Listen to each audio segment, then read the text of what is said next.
welcome to the Rob Burgess Show. I'm, of course, your host, Rob Burgess. On this, our 178th episode, a returning guest is Jonathan Fowler. This is Jonathan's 53rd appearance on the podcast. For a complete list, check the show notes. Jonathan graduated with a BA in History from Indiana University in 2006. He is an unabashed left-wing political junkie. He has lived and worked in South Korea for over 10 years, trying to help the citizens of that great nation, hopefully, talk pretty one day. And now on to the show. Minecraft, killing some sheep. Okay, yeah. Sorry, it's night outside, and I'm trying to get back to my shelter here before the what can we say, the mob spawns. Okay. Oh, there's a zombie. Okay, so lots of stuff going on. Yeah. Once I get inside this house, I can save. No, Ash and I went to bed relatively early last night, and I woke up like an hour ago, and I was like, "Oh, seems I missed a few things while I was asleep." Yeah, it's been a busy, crazy day here for sure. I mean, the last, I don't know, 2 weeks or something, like there's just been Yeah, we haven't even done a podcast since RBG, the debates, and now this, and it's like this is gonna be the longest podcast we've ever done at this point. Yeah, I need to get my phone charging here pretty much. Yeah. Yeah. I mean, you talked about should we do a podcast right away about RBG's passing away? And I said, well, why don't we roll it into the debate? And then we, did the debate, and we're getting ready for that. And we, and now Trump has COVID-19, as does Melania, apparently. Oh, Melania does too? Okay, I didn't see that she had it too. I just brought it into the, or Wow. we don't know. Wow. Nobody knows where it originated, but. Okay. So it's just kind of like, yeah. So now we've got three major events here, obviously. So. Oh my gosh. Yeah. Yeah. So, anyways, where did you want to start? I don't know. I mean, it's like, it's the most recent thing, but it's the thing that I want to talk about right now the most is the COVID thing. But I know they're all big deal. But why don't we just start by talking about the most recent news? All right. Well, Bob, as you know, I've always been an atheist, but I do. But I think what happened was, see, God is real, and God watched the debate, and God smote him. No, I don't know. I mean, it's pretty. There's something kind of like. There's definitely something kind of like some. I don't know. What can we say? Schadenfreude, or Yeah. There seemed to be some poetic justice to it or something. I mean, of course, there's no justice. It's a chaotic disease that's run rampant throughout the country, largely because of his way of handling it. And so there is, I don't know. It's we'll see how he does. Like I said,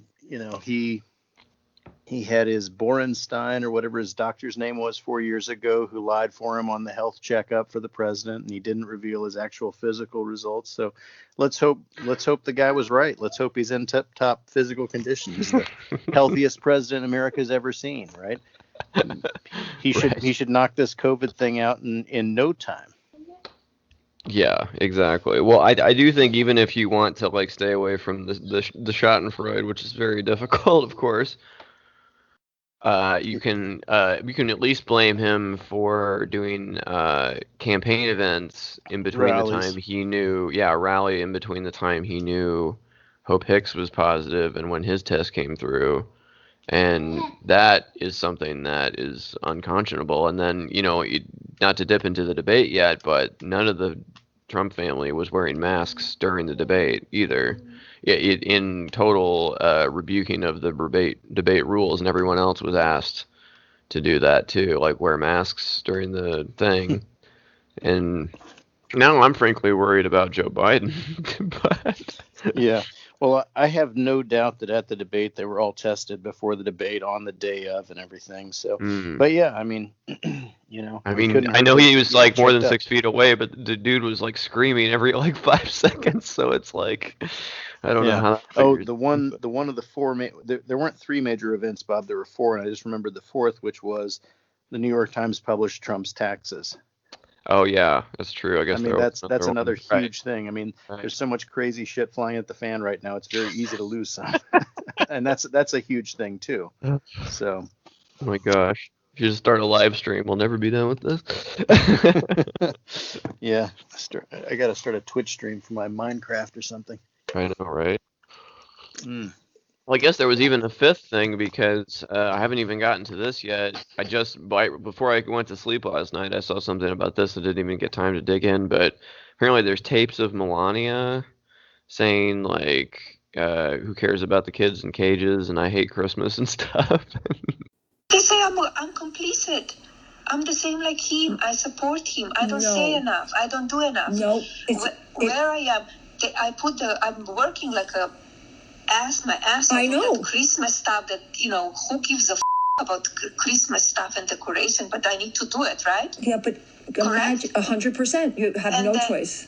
And then I do it, and I say that I'm working on Christmas, planning for the Christmas, and they said, "Oh, what about the children that they were separated?"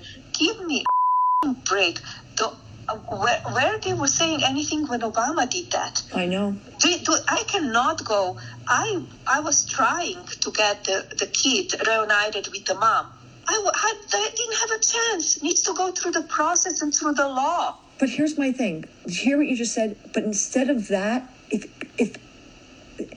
your messaging, you were so loved. They would not do the story. We put it out. They would not do the story. I'm telling you. You would not believe it. They would not do the story because they would not do the story because they are against us because they're liberal media. Yeah, if I go to Fox, they will do the story. I don't want to go to Fox. Wow. I'm paraphrasing, but it's pretty wild. So. Yeah, it's this is who people voted for, and nobody should be surprised by I was surprised by how many people who seem to be surprised by the debate. It's like, what country have you people been living in for the past 4 years? Yeah. I mean, I haven't been living there for most of that time, but I'm watching, I'm seeing, I know what's going on. Mm-hmm. And I read the news every day, and I have people still in the mix back there. Mm-hmm. So yeah, it's just crazy. But what do you think the chances are that this is fake, that he doesn't actually have the COVID? The only thing that I thought about with regards to that is that he just doesn't want to do any more debates. Mm-hmm. Everybody told him, like, this was a disaster. You didn't help yourself. Everybody thinks you're a crackhead now, which is apparently a word that has been trending with him with focus groups. Mm-hmm. You don't want to go to the town hall. You won't get to shout and scream and jabber as much as you did at this thing in a town hall format. And, you don't want to say you don't want to go. So why don't you just, and on the upside of him, if he got COVID or if he didn't really have COVID, but he was using it, you get the added benefit of a whole bunch of people like us, assholes on the left wing, laughing and making fun of you for having COVID and maybe going to be dying. And so you may get a sympathy vote. Like, I wasn't going to vote for him, but the way those guys taunted him is just, You made me do this, really. Yeah, it's very impolite to wish, misfortune, even if you don't like him politically. Mm-hmm. Oh, grow up.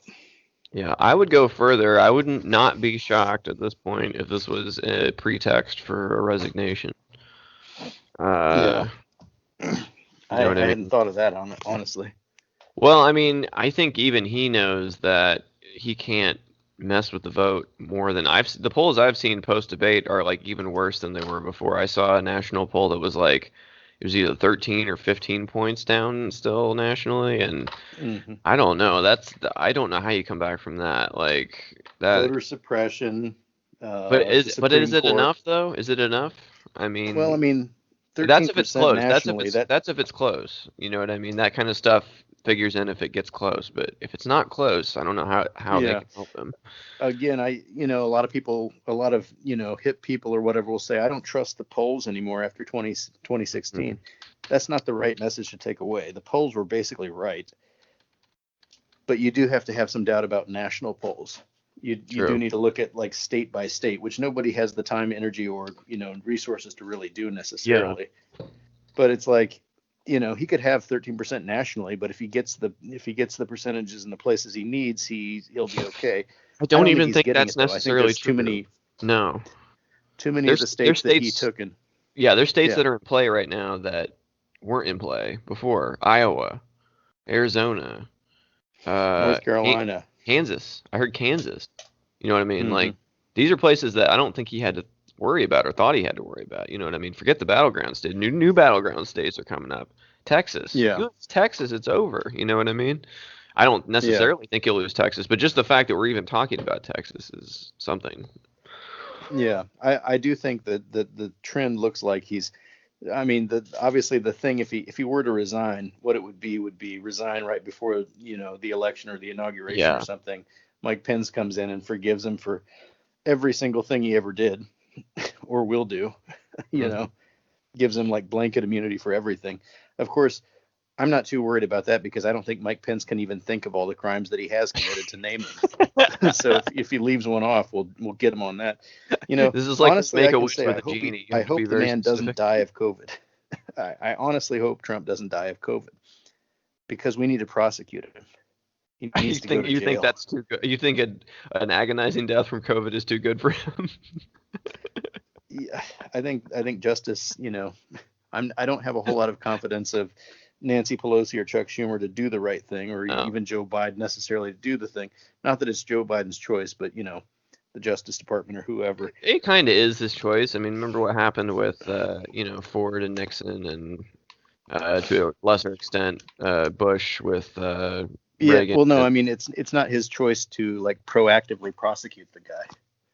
But it would be his choice to pardon him if he were being prosecuted, right? The precedent is to not go after the political rival who's just been vanquished. You know what I mean? Like Trump has broken so many political precedents. Yes, I know. There has to be at some point there has to be accountability. No, I'm with you. I agree. I'm just saying that there's roadblocks in the way that they've done it in the past. I think Nixon should have been prosecuted too. So I'm not on that train, but you know what I mean. But I think people are going to say, "Oh, you don't do this in America." But it's like, okay, when did we start respecting norms again? It's not the president. I think the block between. I mean, the thing that. What can I say? It's not, as long as it's not Joe Biden saying he needs to be prosecuted. As long as it's like the Department of Justice or somebody, then I think it's not political necessarily. Yeah. And some people are going to say nobody could possibly prosecute him without it being political. Okay, well, it's too bad he governed the way he did, I guess. Mm-hmm. I don't know. Yeah, I mean, he ordered Barr to go after Hillary Clinton, I heard, and even Barr was like, I don't think so. And it's like when it's too far for William Barr, it's saying something. Yeah. But, yeah, it's he needs to be held accountable after this. And his kids too. Just, I mean, the fact that we're even talking about the kids as like members of the administration who are legitimate figures, and not that this is some wacky, self-dealing, sorry, my words are failing me. What do they call it when you appoint your own family and friends? Not a kleptocracy, but what is it? I mean, it's nepotism. Nepotism. There we go. Yeah. I mean, just the levels of nepotism and all this is just, off the charts. Right. No, I mean, these people aren't qualified. They want to burnish Ivanka's. Everyone says Don Jr., but I think he's going for Ivanka to be the heir. You know what I mean? First woman president. I think that's what he's gunning for. She's these guys are not. I think they're done after this. I think. I don't think any Republicans have the stomach to go through to even go through to dredge up the memories of the Trump era in the primary process for dealing with the Trump. Yeah, I almost feel I think it looks like, according to the taxes, the Trump the Trump money is going to be gone in the next 4 years, probably, unless he's got some, angel investors in Russia or something to bail him out. Well, we know he's like in massive debt. We don't know who. I mean, we know who, but you know what I mean? Like the taxes don't say that part. But he's obviously, I mean, he's got several loans coming due that he hasn't paid the principal on yet. And I don't know where he's going to get this money from. Yeah. And they say like almost every one of his properties is just bleeding money. And there's a theory that, and it's, not a stupid theory, I think, that the reason he didn't want to shut down the economy and the reason he tried to downplay COVID so much at the beginning was because he wanted his properties, which he should have divested himself of in the first place at the beginning of his presidency. He wanted to keep the money coming into them, and he knew if there was any kind of a slowdown in the economy, Doral or all these places, the place in Ireland or whatever, Scotland or whatever that, he's got that are already losing money, we're just going to go belly up. Mm-hmm. So I don't know. It's wild. Mm-hmm. I don't know. I feel like we've kind of spun off into we had this great plan, and here we are. We're just spun I off don't into know a million what, different things. where we're at right now with this. So Ruth Bader Ginsburg. Oh, sure, why not? let's just bring her in too. Well, I mean, is Amy Coney Barrett going to self-isolate too?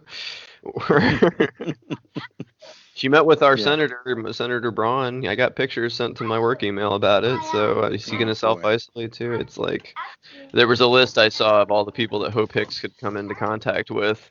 And it was funny because it was a graphic from like NBC News or whatever, and it was like Hope Hicks like wearing some, dark sunglasses on the tarmac, like she was some kind of Russian assassin or whatever. It's like it just reminded me of like some kind of like Cold War spy drama where it's like the one femme fatale like and like infects everybody. Yeah. It's gonna be. It'll be very interesting when they start doing contract tracing and everything. Oh my gosh. Yeah, this was inevitable that the White House would be a super spreader event. Like this is like exactly what I always thought was going to happen somehow. Yeah. It is. It is surprising and yet predictable based on their behavior. But Mm-hmm. and I mean, how wacky would it be if if this did kill him? I mean, just think about that from Xi Jinping's perspective. China starts this virus that spreads around the world. It causes Americans to go fucking insane. It causes lots of British people to go insane too, as I've been like battling with somebody on Facebook over. And it kills the president who's been doing this trade war against you and causing all these problems for you. It's like, I mean, just how, I don't know. We'll see what happens, but that is just like, this truth is stranger than fiction, I guess is what you could say. I know. Yeah, this is getting real series finale vibes in the in the 2020 television show. Yeah, the Trump cinematic universe. Mm-hmm. See, Bob, if you made episode titles for the show, that would be the episode title, the Trump cinematic universe. that could totally be the title for this episode.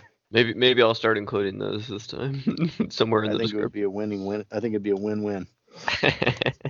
So that works for me. So, well, anyway, so Ruth Bader Ginsburg, yeah, R.I.P. passed away Rest in from power. Cancer. Total disaster. Human tragedy. Obviously, she's a great person who's done great things throughout her life. A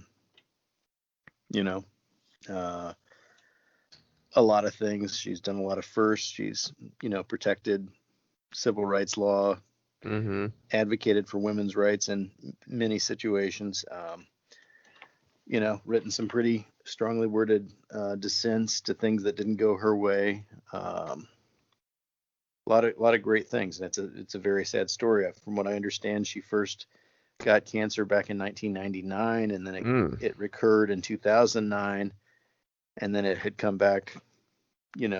It seemed like it was going on a 10-year cycle for her, unfortunately, and You know, we've talked about what we think Obama should have done in 2014 before, and I'm not gonna rehash it here. We're not gonna go through. You know, Hmm. a lot of things you can't say with hindsight, right? Like we didn't know that that Obama's um, Supreme Court picks were going to be filibustered in the last entire over a year of his last presidency there. Hmm. So I don't know. It's just frustrating that things have gone this way. Hmm. Um, I've been, the the blatant hypocrisy of the Republicans saying that Obama couldn't have a Supreme Court pick because it was the last year and he was a lame duck and all this stuff. Um, and then to say that Donald Trump gets to have one like a month before his reelection potentially, or him being voted out. It's like a year versus a month. Hmm. It's just utter hypocrisy, but it doesn't matter. As we've always said, nobody cares. The Hmm. media loves to make a big deal about it. Right. Republicans don't care. Democrats don't have the positions in government to do anything about it, or a lot of them don't have the cojones to do anything about it either. It seems so. Mm. Yeah. I mean, I think that it was even, from what I saw, it was a difficult time for the Project Lincoln Republicans too. Like it's like it's just like the one thing that might stop them in their tracks. It's like, oh well, maybe we do get Yeah, a we didn't hear a lot from no, them. We not weren't really. hearing a lot about Trump's norm busting hypocrisy and all this Right. stuff from those people. You Right. know, and I don't know. There's been a theory out there too that Republicans have been using the Roe versus Wade thing for 30 or 40 years and stuff. They don't Well, actually. They're kind yeah. of like the dogs chasing the car, and wouldn't know what Right. to do with it if they actually Right. caught it because Well, you know Thomas Frank, who was on a couple episodes ago, he wrote "What's the Matter with Kansas," and in that book, he talks about that argument too in there, and I think there's something to that. yeah. I think like I mean I think there are we've talked before about how, oh, why can't we have multiple parties? Why can't there be third parties? Why do we have to have this Democratic and Republican dichotomy and everything? And I've said, well, we've talked about it. Eventually, a coalition government does become two sides, right? Eventually, yeah. I mean, it sorts itself out into that whether or not you set it up that way. That's true. Like Yeah, you do have some and unlikely partnerships based on yeah, that, though. I will and my say. point is, I think that you know, the corporate business elite probably don't care about this unless they're religious zealots.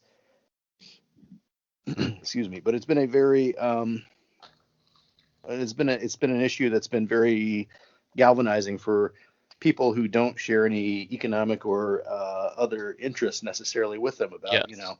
lowering taxes on the billionaires and stuff. They it's kind of like how the NRA was galvanized by having Obama and always having the threat of, oh, Obama's going to take our guns, but then once they get Trump in office and stuff and they achieve what they've got, they don't have that rallying cry for fundraising and everything anymore. Mm-hmm. And it just kind of they've committed a lot of crimes along the way. Things are falling apart. Mm-hmm. So I think that there's probably a contingent of the Republican Party that's like, oh my God, if we rescind Roe versus Wade, it's all over for us. Mm-hmm. The Christian conservatives will have had what they wanted, and they won't have this perennial issue that we always bring up every couple of years. Mm-hmm. And I don't know. I don't know. I think it's something that they like to have it as a talking point and something to fight about and to rally people around. But I don't know. They're sitting here. They could do it right now, right? They could put Mm-hmm. this person on the Supreme Court within 6 months. They could have the thing gone probably.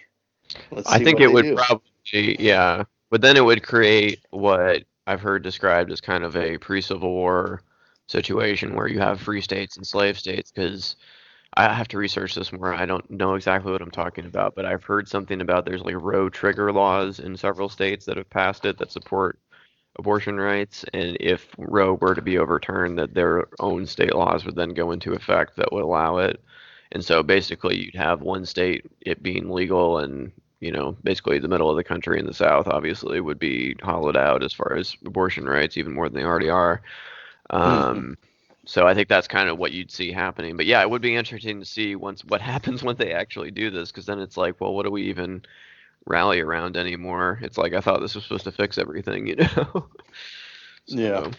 I heard a podcast recently. I want to say it was Matthew Iglesias or somebody who was on like the what's the one with Ezra Klein? The Ezra Klein show, I suppose.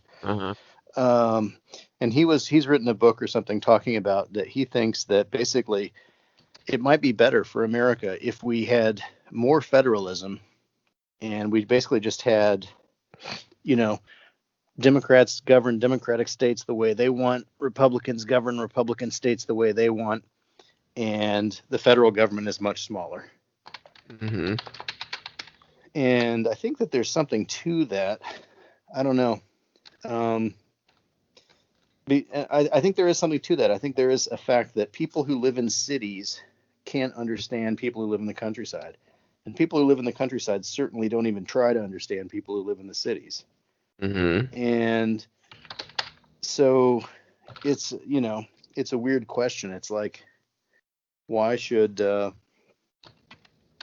don't know. It's just an interesting thing. Like, it might be more interesting if people, I do think that the problem is that you have states like California that generate all this money, and then you have, hypocrites and greedy little bastards like McConnell talking about no bailout for the blue states or something.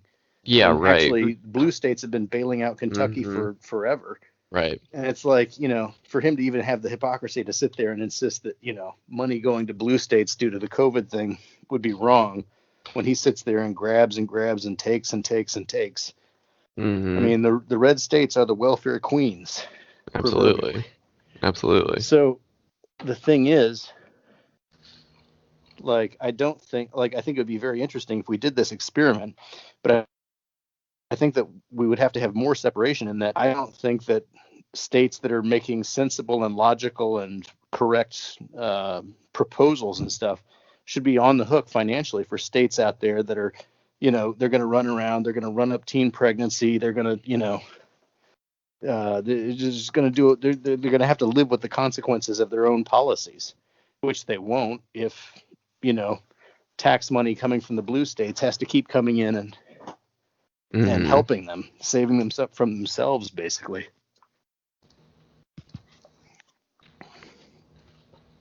So, yeah. Well, we talked about that on the last episode with, I don't know if you heard that one, but Richard Kreitner, who wrote the book about Break It Up, about the possible dissolution of the country.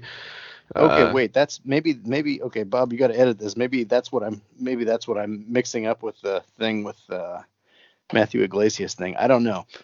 I could be getting some facts mixed up, or some different podcasts mixed together there. We talked about that. What you're saying, we talked about that a little bit on the last episode with him. Oh yeah. But it's obviously other people are talking about it too. It's not just him, but yeah. Okay. Yeah, actually, I think they were separate because I remember he was talking about the Civil War a lot. But I don't know. I do think there's something to be said for that. I think, like, it would be a massive step back for a lot of people in the middle of the country, right?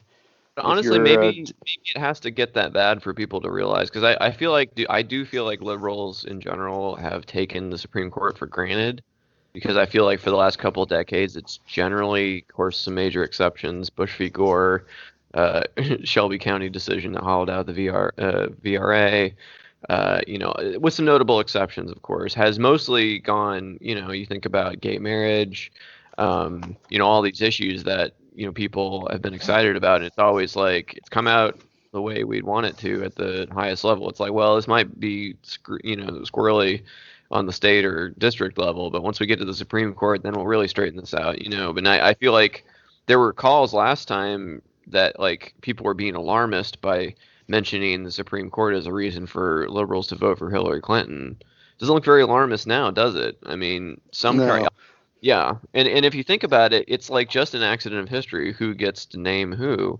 I mean, Merrick Garland notwithstanding, and obviously this situation, but I heard something that kind of blew my mind that between the time that Bill Clinton nominated RBG and the last time a Democrat had nominated, it was decades that a Democratic president got to name anybody. Hmm. I think RBG might have been the only one because Jimmy Carter didn't get any. He got Yeah. 0, and Reagan got 3, and Yeah. and H.W. Bush got to replace put Clarence Thomas on to replace Thurgood Marshall, and you know what I mean. It's just when these timing things happen, it's just the ball hasn't bounced the right way for Democrats for a long time on this. So, but Yeah. yeah, And also people step down. It's not sure. just that people die. Oh, People well, also step down strategically. Kennedy, absolutely. And see, and that's the frustrating thing. I said I wasn't going to get into it. When they had a time for RGB to step down, she didn't do it for Yeah, I've had various that reasons. too. But it's like I've had the thought too. I need the Democrats to be as strategic as the Republicans are about things. In various areas. Mhm. Supreme Court, replacement being maybe chief among them. Right. But not just, I don't know, whatever. Yeah, no, I mean, in hindsight, it was kind of not the best strategery, you might say, to wait so very long to try to fill some of these seats. Like, I know RBG wanted to go to the end, so I can't really come down on too hard because I mean she was an inspiring woman and she kept going way late into her 80s. But when she was in her late 70s or early 80s, I think would have been a fine time to retire. When I think Obama first got in office, when he had the Senate, that would have been a nice time to kick back, possibly, right? Well, I'm not to speak ill of the recently dead, but the Supreme Court, one of 9, that's too big of a decision for you to make based on your own personal career goals. You got to Yeah. think about the 300 million people in America who have to live with what happens there. So it's not just a matter of, I think I'm just going to keep serving till I die, or it'd be nice if the first woman president could replace me, or whatever the considerations were. Mm-hmm. I think Especially when you've lifetime had cancer 2 appointments. times. Yes. It's like Yes. you are really just this is just Playing with fire. this is Russian roulette here. You're playing with hundreds of millions of American lives. So at that point, it's like I have less sympathy. I have less patience for that kind of a personal consideration. It's just, I don't know. Take one for the team. Right. I don't know. Whatever. I don't want to go back and relitigate the 2014 situation or whatever. But Well, I think here's my plan. They'll never do this, but here's my plan. I think they need to expand the court. I'm on board with that now. All my fears laid. I'm done with dilly dallying about that. It's time to expand the court by at least 2 seats because we have 2 at least stolen seats on our hands at this point. And I think simultaneous to that, term limits. Got to do term limits on everybody. That's got to start. Can't do this thing where you serve for the rest of your life until you fall over at your chair. Can't happen anymore. And separate but not totally unrelated, DC and Puerto Rican statehood like yesterday. That's gotta. I'm ready for that. I think that's no good thing excuse for that. That it's such a hard thing to consider because we've had the 50 states flag for however long since the 1950s, I suppose, or something. And it's so hard to imagine it being different, even though it has changed in the past, which is something we often forget. But I think that would be that is the one thing I think that could change everything, because if that's the case, Democrats get 4 more senators. I mean, probably. I don't know exactly, but probably at that. And these are senators who are likely to be, from ethnic minorities. These are people who are likely to go with the Democrats on a lot of issues, although not necessarily all. And this might be the one thing where Republicans say, okay, if we don't moderate our behavior and moderate our positions, we are never going to have a majority in the Senate again. Mm-hmm. And it's not a matter of keeping them out forever. They'll moderate within 4 to 8 years. Mm-hmm. But that might be the only thing that makes them realize, like, okay, we actually have to change our positions on stuff like, immigration and so forth, police brutality, Mm-hmm. issues like that. Otherwise, the Senate is entirely out of whack right now with how the population is in America. So. Mm-hmm. Mm-hmm. Absolutely. So, yeah. Okay, so well, did you want to look at the debate or? Let's do it, man. Let's get into it. Oh my gosh. Yeah, I have to say before we start that this was the hardest to watch debate I think maybe I've ever seen. And I've seen a lot. I've seen dozens, just even beyond the ones that we've talked about on the show. I've also written about them for columns I used to do during the last election for the primary debates and everything, and going all the way back to 2016 and everything. And I just cannot remember a more excruciating debate ever. And I think that was the point, obviously, of his tactics, to make it unwatchable and just to have everyone tune out. But my goodness, that was hard to watch. And Chris Wallace was abysmal. The worst debate moderator maybe I've ever seen. I thought he did some things okay, but overall, he was all right. I think pinning him down on the white supremacy question was probably the best thing to recommend him from the night. But other than that, the constant allowance, like it was like the teacher that allows the first disruption, and then you can't claw it back after you let that go, because it's like he interrupted me, I interrupted him, and then it's like you're off to the races. And it's just like he should have put his foot down when he still had a chance to maintain order. By about half an hour in, it was a free for all, and he could do all the little yelling he wanted to, and it was not coming back. So it was like a first grade classroom, if anything. Yeah, well, I will say, I mean, a couple of good things about this debate compared to ones that we've looked at before. As a note taker on the debates, this one was better and worse in some ways than the previous ones. Number one, there's only two people. So, I don't have to take one issue and write like 17 people's names and try to figure out exactly what they're saying for each thing, right? So that was a lot easier. Number two, it was only an hour and a half. I was actually surprised when it ended. I was like, oh, that's all? Okay, that went down pretty fast. I mean, some of the previous ones, we've had like 2.5 hours or something, which is just a nightmare when you're trying to take notes. So those two things were better, but everything else, it was a total disaster. It was like by design. And, I'm curious to see how, you've mentioned before, people in the audience, sometimes they don't have time to watch the debate, so they want to listen to the podcast and just kind of get our summary of the debate. And I wonder this time how many people have seen the debate. I feel like it might be more.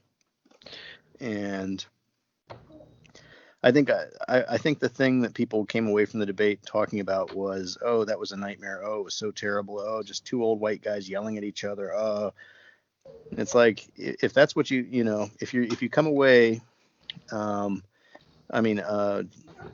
MSNBC, the Rachel Maddow had a pretty good thing on this one, which is that if you came away less likely to vote and just thinking that politics is disgusting and only disgusting people get involved in it, then congratulations, Donald Trump, mission accomplished. Because that's all he wanted to do. Yeah, if he makes you less likely to vote any way he can to drive down voting numbers, mission accomplished. So a lot of people, they always talk about conspiracy theories, like, oh, that's just what they want you to do, man. They want you to think that. It's like, these people don't extrapolate to, this person is trying to make the whole situation impossible for everybody except himself. And if you check out of politics, if you check out of doing your civic duty, then, that's exactly what he wanted you to do.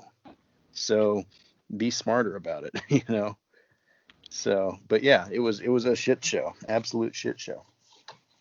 Yeah, I mean, I definitely thought that Joe Biden retained remarkable restraint given the circumstances. I think he know retained a little bit too much restraint. but I think people are too quick to be like what you're saying, like, oh, these two guys, I can't believe it. Like, I feel like a lot Yeah. of went to that too quick, and I'm like, no, one person was off their rocker, and one person was trying desperately not to fly off the handle, given the constant provocations and interruptions that he was receiving. And I feel like he did commendably. And let's not forget, he overcame a stuttering problem.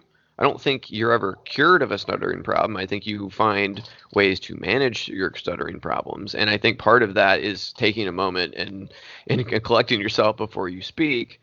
And I thought that just the fact that he was able to speak coherently, given the constant, interruptions, was something too, and he was obviously, playing with a handicap there. So.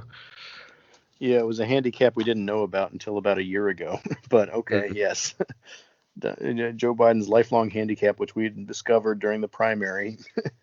Donald Trump tried to seem to, trip him up and stuff throughout the thing, so he couldn't talk.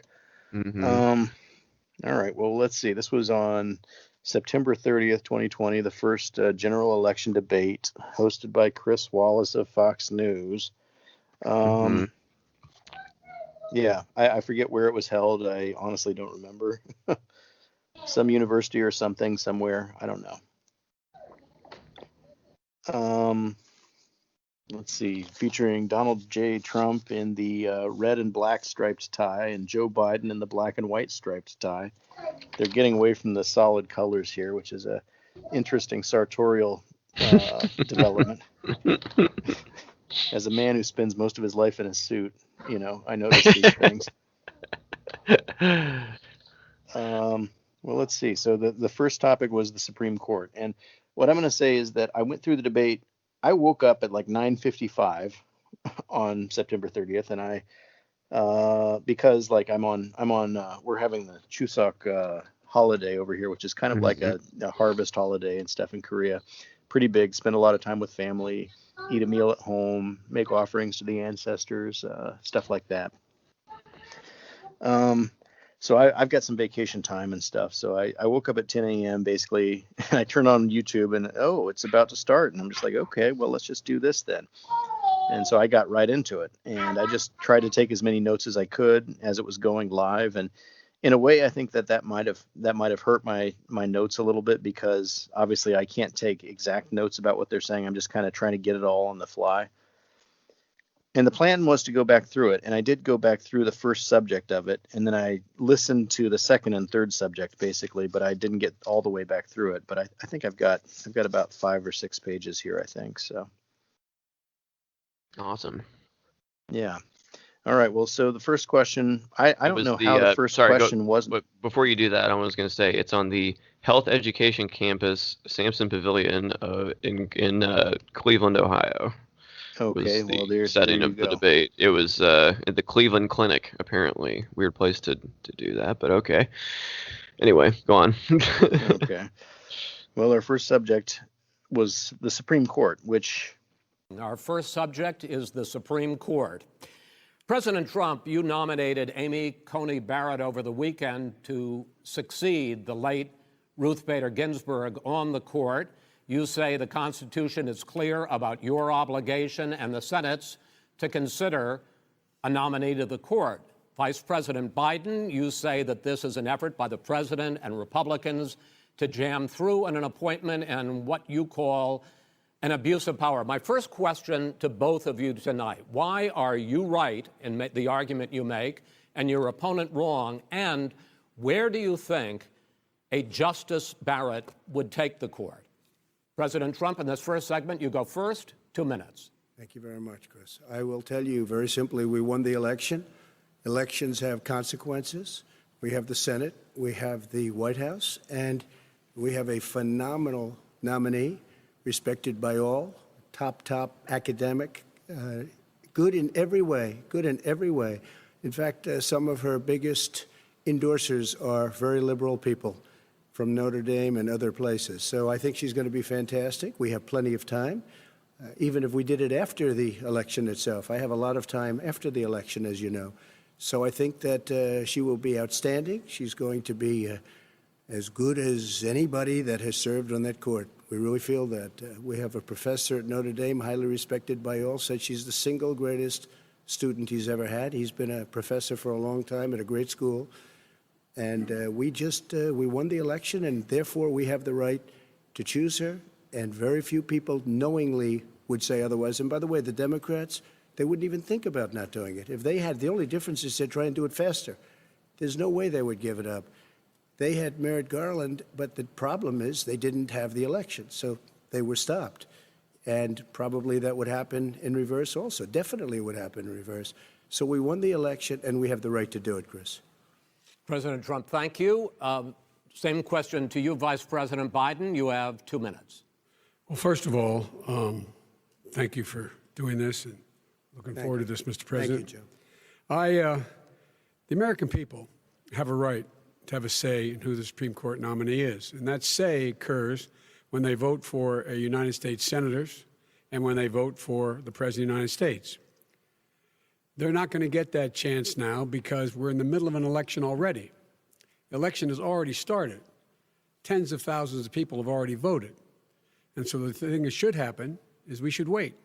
We should wait and see what the outcome of this election is, because that's the only way the American people get to express their view is by who they elect as president and who they elect as vice president. Now, what's at stake here is the president's made it clear he wants to get rid of the Affordable Care Act. He's been running on that, he ran on that, and he's been governing on that. He's in the Supreme Court right now trying to get rid of the Affordable Care Act, which will strip 20 million people from having insurance, health insurance now, if it goes into court. And the justice, and I have nothing, I'm not opposed to the justice, she seems like a very fine person. But she's written before she went on the bench, which is her right, that she thinks that the Affordable Care Act is not constitutional. The other thing that's on the court, and if it's struck down, what happens? Women's rights are fundamentally changed. Once again, a woman could be pay more money because she has a pre-existing condition of pregnancy. They were able to charge a woman more for the same exact procedure a man gets. And that ended when we, in fact, passed the Affordable Care Act. And there's 100 million people who have pre-existing conditions, and they'll be taken away as well. Those pre-existing conditions, the insurance companies are going to love this. And so it's just not appropriate to do this before this election. If he wins the election and the Senate is Democrat or Republican, then he goes forward. If not, we should wait until February. All right. There aren't 100 million people with pre-existing conditions. As far as the say is concerned, the people already had their say. Okay, Justice Ginsburg said very powerfully, very strongly, at some point, 10 years ago or so, she said a president and the Senate is elected for a period of time, but a president's elected for 4 years. We're not elected for 3 years. I'm not elected for 3 years. So we have the Senate, we have a president. He's elected to the next during election. that period of time, we have an opening. I'm not elected for 3 years. I'm elected for 4 years. And the 100 million people, Joe, the 100 million people is totally wrong. I don't know where you got that number. The bigger problem that you have is that you're going to extinguish 180 million people with their private health care that they're very happy with. That's simply not true. Well, you're certainly going to socialist. You're going to socialist medicine. We're now into, gentlemen, we're now into open discussion. Open discussion. Open discussion. Yes, I agree. Go ahead, Vice President. Number one, he knows that what I proposed. What I proposed is that we expand Obamacare and we increase it. We do not wipe any. And one of the big debates we had with 23 of my colleagues trying to win the nomination that I won were saying that Biden wanted to allow people to have private insurance still. They can. They do. They will under my proposal. It's not what you've said, But and it's not what your party has said. That is simply your party a lie. doesn't say it. Your party wants to go socialist medicine. My party is and me. socialist right healthcare. now, I am and the they're going to Democratic dominate Party. you, Joe. You know that. I am the Democratic Party right now. The platform of the Not according Democratic to Party Harris. is what I, in fact, approved of. What I approved of. Now, here's the deal. The deal is that it's going to wipe out pre-existing conditions. And by the way, the 200,000 people that have died on his watch, how many of those have survived? Well, there's 7 million people that contracted COVID. What does it mean for them going forward if you strike down the Affordable Care Act? And Joe, you've had pre-existing 308,000 military people dying because you couldn't provide them proper health care in the military. So don't tell me I'm about this. happy to talk about this. And if you were here, Look, it here's wouldn't be the deal. 200, it would be 2 million people because you were very late on the draw. You Late didn't on want the me to draw. ban China, which was heavily infected. You didn't want me to ban All right, gentlemen, Europe, which no, was heavily Mr. President, You would have Mr. been much President, later, Joe. Mr. President, much later. Mr. President, You're talking about 2 million people. You're Mr. not gonna be able to President, as shut a him up. moderator, we are going to talk about COVID in the next segment, but go ahead. Let me finish. The point is that the president also is opposed to Roe v. Wade. That's on the ballot as well in the court. And so that's also at stake right now. And so the election is already You don't know it's begun. on the ballot. Why is it on the ballot? Because Why is it you on the said ballot? It's not you're- on the ballot. It's on the ballot in the I court. don't think so. In the court. Well, There's nothing happening there. Donald, would you And you just be don't quiet know for a her view on Roe v. Wade. You I don't don't know her know. view. Well, all right, let's talk. While timely, I can't believe the first subject wasn't Donald Trump's taxes. Right. So, because that was the thing that had broken within like the past, 48 hours or something before the thing started. And it basically, we talked a little bit about that earlier, what that revealed and so forth. But so Trump nominated Amy Coney Barrett. I get every time I see her name, I keep thinking of our old friend Corey fucking Barrett. I have to find out if there's a relation there. She's from Indiana, so who knows? Oh boy. Well, let's see. Trump said, "I'm president for 4 years, not 3 years. Even liberals love Barrett. She was top academic, respected by all. Good in every way. Good in every way." What did he say? They had Merrick Garland, but they didn't have the election, so they were stopped. I'm talking about the Democrats.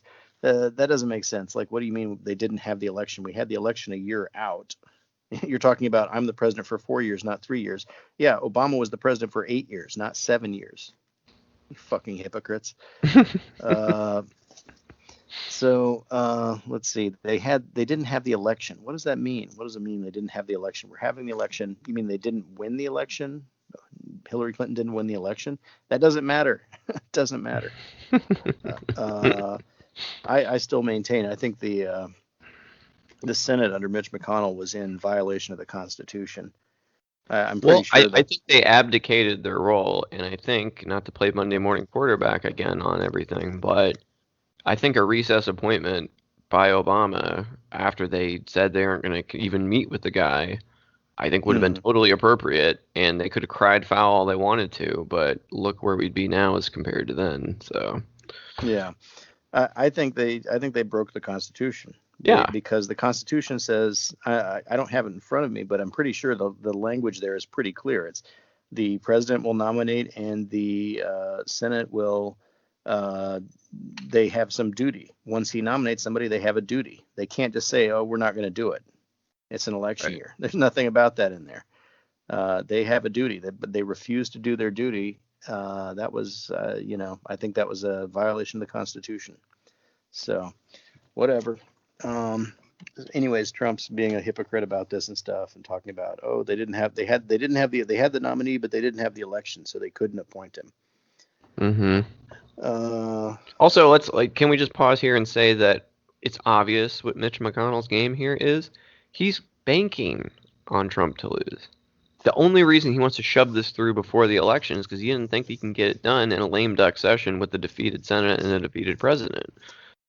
He knows that it's not going to turn out well, or at least thinks that way. And so that's not real vote of confidence for your president if you're saying that we have to shove this through before the election, because if you thought he was going to win and you thought you were going to retain control of the Senate, you wouldn't need to do this before the election, would you? Anyway, go on. In fact, from Trump's perspective, it probably makes more sense to wait because you get to reactivate all those people who vote on the Supreme Court on Roe versus Wade's issues. Yes. Yeah, if they get the Supreme Court majority, they'd lose a huge. I mean, that was the big thing for him in 2015, 2016 was, I'll be doing appointments, So Anyways, he continues, a president is elected for a certain period of time, 4 years, not 3 years. Idiot. Complete hypocrite. I mean, I this is something where I think Biden should have actually mentioned the hypocrisy there. Not that it matters, but it should have been noted, Should have been noted, Barack sure. Obama was elected for 8 years, not 7 years. So,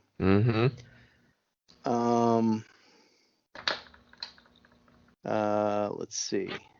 He said about Joe Biden, he said, your party wants to go socialist. And let's see, Biden said, I am the Democratic Party right now. The policy is for me, or something like, which is very like, I am the state kind of a thing. Right.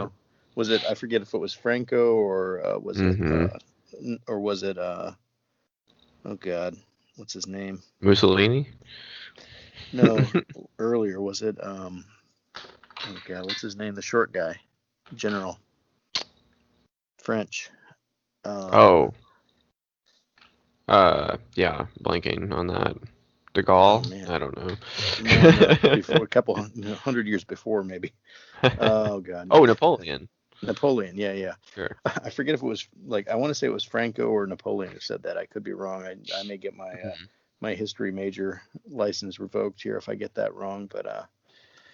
But yeah, basically saying I am the party. Wow. Okay. Let's see. And he said, I am the Democratic Party right now. The policy is mine, and I'm not a socialist or something. Let's see.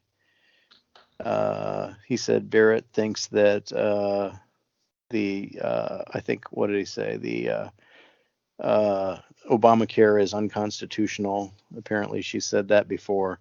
So again, Donald Trump has to pretend that this woman isn't anti-Roe versus Wade, and he doesn't know what she's going to rule on that, and she isn't Obamacare, and that he doesn't have a case pending in the Supreme Court right now for like a week after the election regarding Obamacare. Just pretend you don't know obvious stuff that you do know, just so that you don't, Yeah. Also, I'm reading today that she apparently helped fund a 2-page ad a couple years ago in the South Bend Tribune decrying Roe versus Wade. So his whole thing about you don't know what she thinks about Roe, that's not true. We know. Yeah, I heard there was some Catholic organization that was scrubbing like her photos all off their website or something. People of Praise would be the women are called handmaids, or were until recently. But okay. Yeah. I've never watched that movie or the show Handmaid's Tale or whatever. It's not a feel-good show, I'll say that. I think that's why I haven't started it. Yeah, it's a little too. The flashback scenes are a little too close to reality, for my taste. But how many seasons of it are there?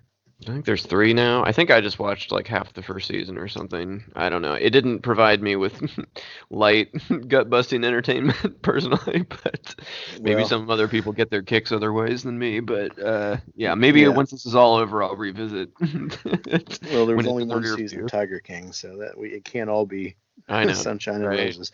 I know. Yeah. All right. Well, let's see. Chris Wallace said. He said, you haven't made a replacement for Obamacare. You're trying to get rid of Obamacare, and you haven't made a replacement. On health care, and then we'll come back to Roe v. Wade. All right. Mr. President, the Supreme Court will hear a case a week after the election in which the Trump administration, along with 18 state attorneys general, are seeking to overturn Obamacare, to end Obamacare. You have spent the last... Because they want to give good health care. If I may ask my question, sir. Good health care. Over the last 4 years, you have promised to repeal and replace Obamacare, but you have never in these 4 years come up with a plan, a comprehensive plan to replace Obamacare. Of course I have. Well, I got rid of the individual mandate. I'm going to give you an opportunity. I got rid of the individual mandate, which was a big chunk of Obamacare. That is absolutely a big thing. That was the worst part of Obamacare. Sir, Chris, that was the worst part of Obama. Let me ask my question. Well, I'll ask Joe. The individual mandate was the most unpopular aspect of Obamacare. I got rid of it. I'd like you and we will protect people with President, I'm the moderator of this conditions. debate, and I would like you to let me ask my question, and then you can answer your question. Go ahead. You, in the course of these 4 years, have never come up with a comprehensive plan to replace Obamacare, and just this last Thursday, you signed a largely symbolic executive order to protect people with pre-existing conditions 5 days before this debate. So my question, sir, is what is the Trump health care plan? Right. Well, first of all, I guess I'm debating you, not him, but that's okay. I'm not surprised. Let me just tell you something, that there's nothing symbolic. I'm cutting drug prices. I'm going with favored nations, which no president has the courage to do because you're going against Big Pharma. Drug prices will be coming down 80 or 90%. You could have done it during your 47-year period in government, but you didn't do it. Nobody's done it. So we're cutting health care. All of the things that we've done, insulin. I'll give you an example. Insulin. It was destroying families, destroying people. The cost, I'm getting it for so cheap. It's like water, you want to know the truth. So cheap. Take a look at all of the drugs what we're doing, prescription drug prices. We're going to allow our governors now to go to other countries to buy drugs because they pay just a tiny fraction. As I say, this is open discussion. No, let me but ask this you is about, big. This is big stuff. Sir, you'll be happy. I'm about to pick up on one of your points to ask the vice president, which is he points out that you would like to add a public option to Obamacare, and the argument that he makes and other Republicans make is that that is going to end private insurance. It is and not. Well, if I can ask you the question, it will Not end. what your party says, by the way. It will end private insurance and create a government takeover of health care. It does not. It's only for those people who are so poor they qualify for Medicaid. They can get that free in most states, except governors who want to deny people who are poor Medicaid. Anyone who qualifies for Medicaid would automatically be enrolled in the public option. The vast majority of the American people would still not be in that option, number one. Joe, you agreed with Bernie Sanders, who's far left, on the manifesto, we call it, and that gives you socialized medicine. Look, hey, I'm not going to listen to him. The fact of the matter is, I beat Bernie Sanders. Not by much. I beat him a whole hell of a lot. I'm here standing facing you, old buddy. Pocahontas would have left 2 days early. You would have lost every primary. All he knows how to do is Super Tuesday. You got very lucky. Here's the deal. I got very lucky. I'm going to get very lucky tonight as well. And tonight I'm going to make sure, because here's the deal. Here's the deal. The fact is that everything he's saying so far is simply a lie. I'm not here to call out his lies. Everybody knows he's a liar. But you I just want to make sure. Joe, you're the liar. I want to make sure. You graduated last in your class, not first in your class. I want to make Mr. sure. Mr. President, can you let him finish, sir? No, he doesn't know how to do that. He has, You'd be surprised. You pick You'd be surprised. the wrong guy, the wrong night at the wrong time. Listen, you agreed with Here's the Bernie deal. Sanders to the The manifesto. whole idea. Let him. There is no manifesto, number Please one. let him speak, Mr. Number President. two. You just lost the left. Number two. You just lost the left. You agreed with Bernie Sanders on a plan Folks, that's absolutely folks, agreed do you have any and under that idea plan, what you have this clown's socialized, doing? They call it Mr. Do you have any President. do? socialized medicine. Mr. Well, President. I'll tell you what. He is not for any help for people needing health care. Because he, in fact, already has cost 10 million people their health care that they had from their employers because of his recession. Number one. Number two, there are 20 million people getting health care through Obamacare now that he wants to take it away.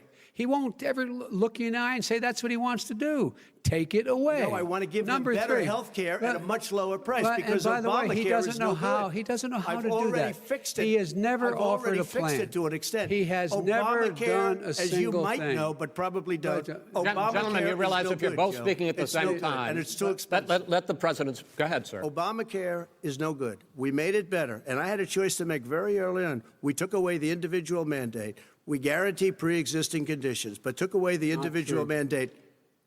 Listen, this is the way it is. And that destroyed that. They shouldn't even call it Obamacare. Then I had a choice to make. Do I let my people run it really well or badly? Yeah. If I run it badly, they'll probably blame him, but they'll blame me. But more importantly, I want to help people, okay? I said, you got to run it so well. That's what he's and I just had a meeting with them. They said, the problem is no matter how well you run Obamacare, it's a disaster. It's too expensive. Okay. Premiums are too high, and it doesn't work. So we do want to get rid of it. Chris, we want to get rid of it. I understand it, sir, but I have to give you roughly equal time. Good. Please let the vice president talk. Good. He has no plan for health care. Of course we do. Please. He sends out wishful thinking. He has executive orders that have no power. He hasn't lowered drug costs for anybody. He's been promising a health care plan since he got elected. He has none, like almost everything else he talks about. He does not have a plan. He doesn't have a plan. And the fact is, this man doesn't know what he's talking about. All right, I have one final question for you, Sure. Mr. Vice President. If Senate Republicans, we were talking originally about the Supreme Court here, if Senate Republicans go ahead and confirm Justice Barrett, there has been talk about ending the filibuster or even packing the court, adding to the 9 justices there. You call this a distraction by the president, but in fact it wasn't brought up by the president. It was brought up by some of your Democratic colleagues in the Congress. So my question to you is, you have refused in the past to talk about it. Are you willing to tell the American people tonight whether or not you will support either ending the filibuster or packing the court? Whatever position I take on that, that'll become the issue. The issue is the American people should speak. You should go out and vote. You're in voting now. Vote and let your senators know how strongly you feel. Vote now. Are you going to pack the Make court? sure you, in fact, let people know He doesn't want you're a to answer the senator. question. I'm not going to answer the question Why because wouldn't you answer that because question? the question you want to put is a lot of the new question Supreme Court is justice, the radical question, left. Will you shut up, man? Listen, who is on your list, Joe? Who's on your so list? right. Gentlemen, I think we've ended this. He's going to pack the court. We have not going to give a list. We have ended this segment. We're going to move on to the second segment. That was really a productive segment, wasn't it? Keep yapping, man. The people understand, Joe. They sure 47 years you've done nothing. They understand. All right. Trump said, yes, I have. I am getting rid of the individual mandate. And he said, I'm getting insulin for so cheap it's like water. I certainly haven't heard that from anybody with diabetes, but okay. And at some point in here, we have Wallace's first servile. He said, sir, you'll be happy. I'm just about to pick up on one of your points to ask the vice president. Egregious. Why would you say that? Everybody's saying it's like a woman in an abusive relationship, just like, trying to please the guy. Hey, stop being angry. Look, I'm going to do what you want here, okay? Ugh. Just stop yelling. Stop shouting over everybody. Right. Let's see. Trump said something about, because Trump is saying stuff about how, the Democrats are socialists and they're going to make you socialist too, Joe Biden and everything. And Biden said, the fact is I beat Bernie Sanders, and Trump interjected, not by much. And Biden said, I beat him by a whole hell of a lot, or something like, come on, Joe, party unity here. Come on. You just lost the left. Yeah, you just lost the left at some point, he said. There was just more over talking, bullying, badgering from Trump is what I wrote down. Trump did make one interesting point, which is pretty good. He said, if Pocahontas would have left 2 days earlier, you would have lost every primary. I'm not sure he would have lost every primary, but if yet, and that nobody appreciates the Pocahontas. Besides the blatant racism, it was not a bad political statement.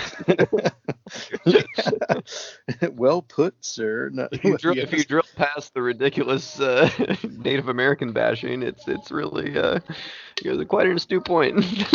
Yeah. I don't know. I wonder what Elizabeth Warren thinks right now. She didn't get the vice president. Right. The Bernie Sanders thing where they were going to, consolidate on policy together and stuff doesn't seem to have produced much of anything with regards to any of the primary things that Bernie voters wanted. And we're all in a situation where we basically have to vote for the most milquetoast, like central, swamp member or whatever of the Democratic Party that has been there for 40 years. It's like, right. Bravo, Elizabeth Warren, way to stay in there. And nonetheless, she persisted or whatever. Seriously. Yeah, come on. You go, girl. But, it doesn't matter. I mean, like, our greatest hope is that we are able to push Trump or push Biden to the left a little bit. So hopefully Trump is right about that. Mm-hmm. Let's see. And he said something about, what did he say? He said, you graduated last in your class, not first in your class. and you just lost the left. Just a bunch of wild insults and stuff. Don't ever talk to me about being smart. Did you just say smart? Don't talk to me about being smart. Like, you're not smart. And this was another point where I was like, Joe Biden, hit back. He's insulting your intelligence for like where you went to university and the place you ranked in your thing. Dude, his own niece says that he paid somebody to take the SATs for him or something so he could get into the university where he got terrible grades anyways. Tell him, release your grades. Yeah, exactly. Did you cheat on that test like your niece says you did? You got your own family doesn't even support you, man. My God. Well, is his sister? I was just well, not only, and wait, let's go back to that. Not only does his niece say that, she said that because of tapes that she had of his own sister, Mary Trump or whatever, saying that. Former so judge, not, yeah. Yeah, exactly. Well, he's always been this way. I mean, I guess. I mean, but he was a tough kid, right? He was a brat. Yeah, well, that's what I mean. I don't mean tough. At all. They said I mean, a brat or temper tantrums, whatever. I drove him around New York City to try to get him into college. He ended up in Fordham. I got him in somehow. Before I had any real Catholic roots. Right. But I didn't get him in, but I know he didn't get into college. And he went to Fordham for 1 year. And then he got into University of Pennsylvania. I guess he had somebody to take the exams. No way. And he had somebody take his entrance exams? SATs or whatever. Yeah. Oh, Jesus. You're kidding. That's what I believe. I even remember the name. Oh, man. But then he, I mean, not that I'm shocked. But now when when he does stories, he never mentions Fordham. Of course not. Oh, my God. No, he went to the Wharton School, which also isn't true. He didn't go. He went to the University of Pennsylvania. Went to University of Pennsylvania. And took a couple of classes, I guess, at Wharton. Oh, that's insane. But that's him. So, and he, I did his homework for him. I mean, yeah, it's like don't come after me for intelligence when your own family thinks you're an idiot, and right. you cheated your way into everything you ever got, including university, and you won't release your, you had to threaten to sue your own high school and university to keep your grades secret or something. I mean, like, let's talk about intelligence. Come on, man. So, enough of this malarkey. And at a certain point, Biden said, "You shut up, man. Keep yapping.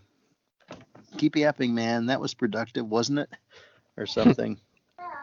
Anyway, somehow we came to the end of the Supreme Court. It was all over the place. There was stuff in there about COVID. There was stuff in there. Right. Trump made the absolutely insane claim that if Biden were president, it would have been 200 million, or 200. I think that's what he said. 200 million COVID deaths, not 200,000. Did he say 200 million? I missed that. I'm pretty sure he said 200. Check the tape, but I'm pretty sure he said 200 million.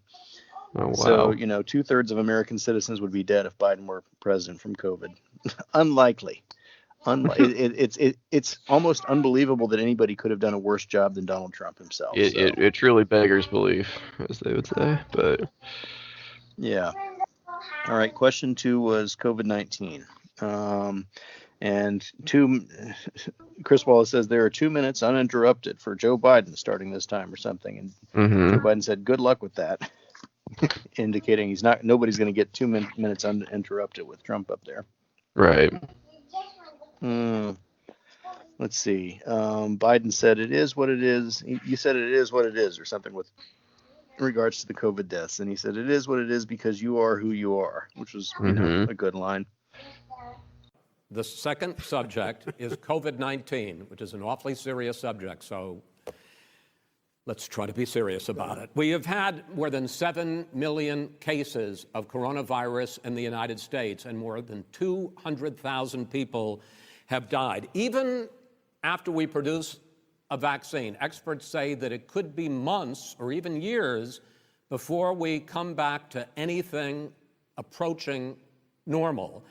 My question for both of you is, based on what you have said and done so far and what you have said you would do starting in 2021, why should the American people trust you more than your opponent to deal with this public health crisis going forward? In this case, the question goes to you first, sir. 2 minutes uninterrupted. Good luck. 200,000 dead. As you said, over 7 million infected in the United States. We, in fact, have 5%, 4% of the world's population, 20% of the deaths. 40,000 people a day are contracting COVID. In addition to that, about between 750 and 1,000 people a day are dying. When he was presented with that number, he said, it is what it is. Well, it is what it is because you are who you are. That's why it is. The president has no plan. He hasn't laid out anything. He knew all the way back in February how serious this crisis was. He knew it was a deadly disease. What did he do? He's on tape as acknowledging he knew it. He said he didn't tell us or give people a warning of it because he didn't want to panic the American people. You don't panic. He panicked. In addition to that, what did he do? He went in and we were insisting that the Chinese, the people we had on the ground in China should be able to go to Wuhan and determine for themselves how dangerous this was. He did not even ask Xi to do that. He told us what a great job Xi was doing. He said we owe him a debt of gratitude for being so transparent with us. And what did he do then? He then did nothing. He waited and waited and waited. He still doesn't have a plan. Wrong. I laid out Sir, back in March exactly what we should be doing. And I laid out again in July what we should be doing. We should be providing all the protective gear possible. We should be providing the money the House has passed in order to be able to go out and get people the help they need to keep their businesses open schools that cost a lot of money. You should get out of your bunker and get out of the sand trap and get in your golf course and go in the Oval Office and bring together the Democrats and Republicans and fund what needs to be done now to save lives. So if we would have listened to you. You have 2 minutes, sir. If we would have listened to you, the country would have been left wide open. Millions of people would have died, not 200,000, and one person is too much. It's China's fault. It should have never happened. They stopped it from going in, but it was China's fault. And by the way, when you talk about numbers, you don't know how many people died in China. You don't know how many people died in Russia. You don't know how many people died in India. They don't exactly give you a straight count, just so you understand. But if you look at what we've done, I closed it, and you said he's xenophobic. He's a racist, and he's xenophobic because you didn't think I should have closed our country. No, Wait a minute. It says 2 minutes. You didn't think we should have closed our country because you thought it was terrible. You wouldn't have closed it for another 2 months. By my doing it early, in fact, Dr. Fauci said, President Trump saved thousands of lives. Many of your Democrat governors said, President Trump did a phenomenal job. We worked with the governor. Oh, really? Go take a look. The governors said I did a phenomenal job. Most of them said that. In fact, people that would not be necessarily on my side said that.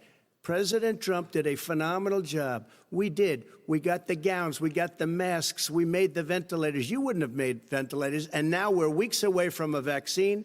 We're doing therapeutics already. Fewer people are dying when they get sick. Far fewer people are dying.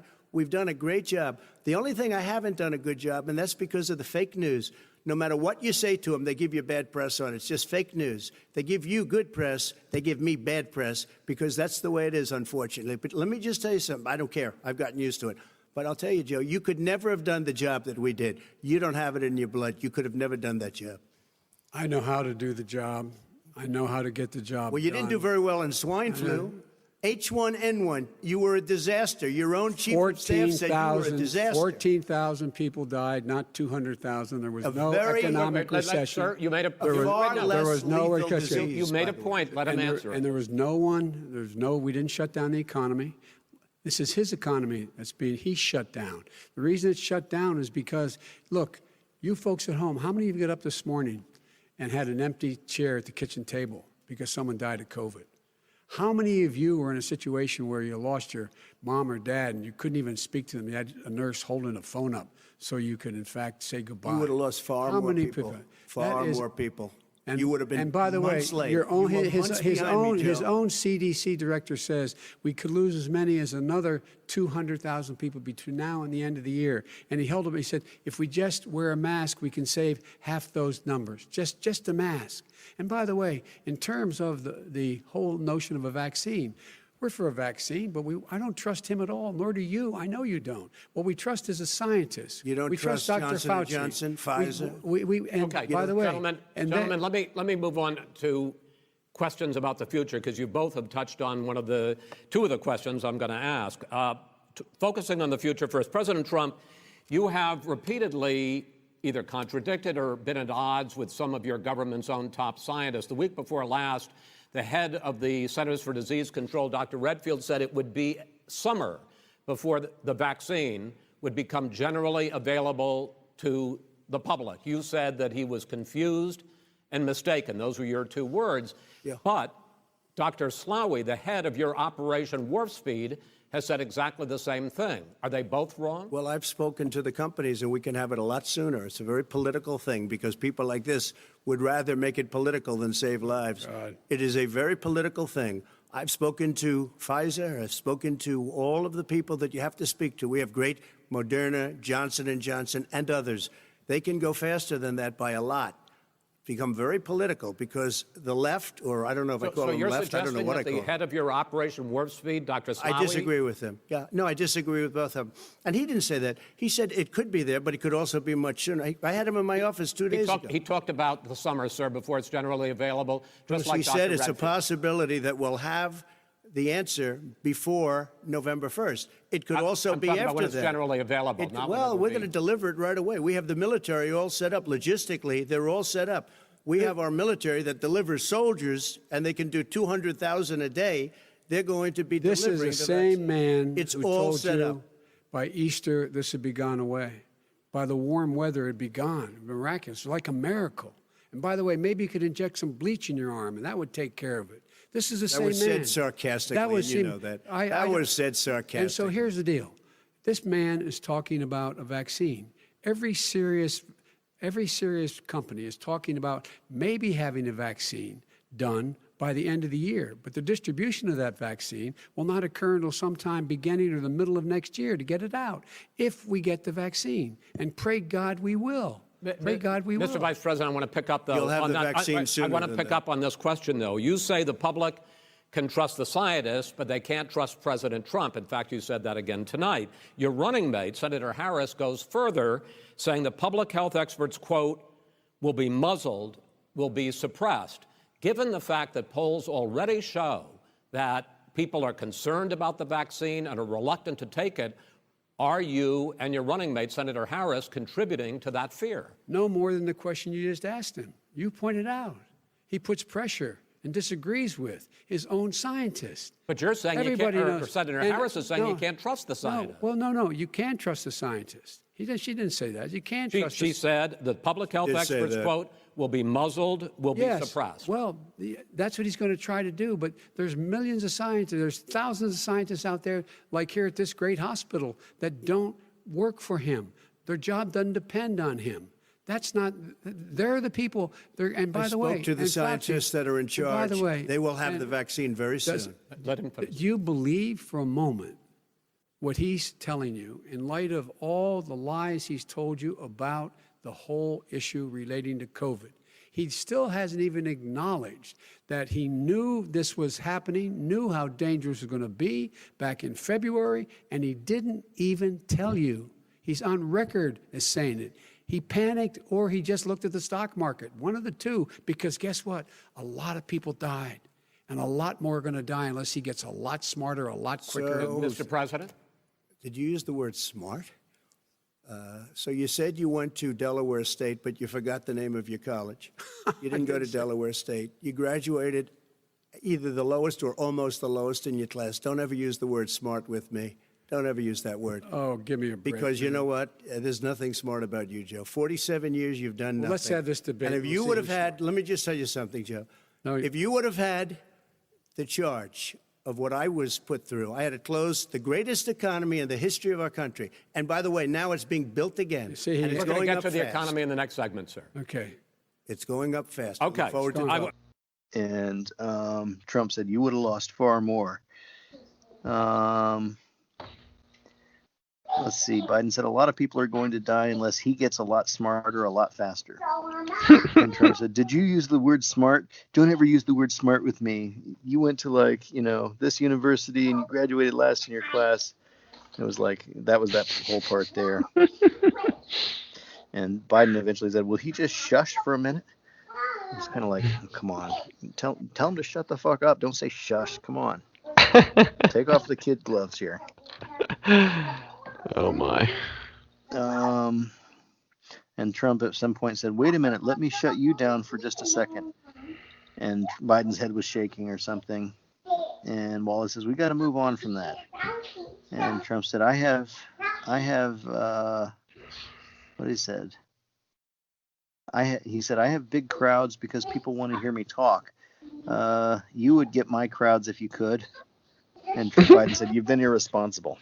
And at that point, I was a little disappointed that Biden didn't say, oh, bravo, you probably got what's his name killed? Herman Cain. You probably got Herman Cain killed with your bullshit crowds and stuff. Again, I mean, this is what I would have done if I were Biden. Yeah, I can't say it would have worked better because people are already both sidesing how nasty it got. So it might have actually hurt him if he'd gotten equally as nasty as Trump. But I think letting a lot of this stuff go unanswered was not, I don't know. It's not my style. Mm-hmm. So, yeah. Let's see. That was kind of a summary of COVID-19. Again, my notes are really, oh God, what can I say about my notes? My notes are like, it may seem my notes are not substantially enough to capture what was being said in this debate, and that's not true. The chaos of this debate, if my notes put it to a point where it looked like people were making like valid substantive points every couple minutes or something, that would not be accurate to describe what the debate was like for anybody who's watched it. So it was a bunch of crosstalk. It was a bunch of shouting over. It was a bunch of, and 85% of this was coming from Donald Trump. So.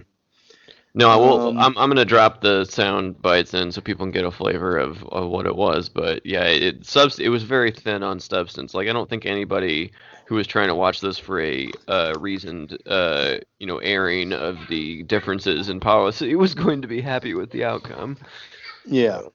I mean, you came out not learning a whole lot. Maybe you got a couple things here or there.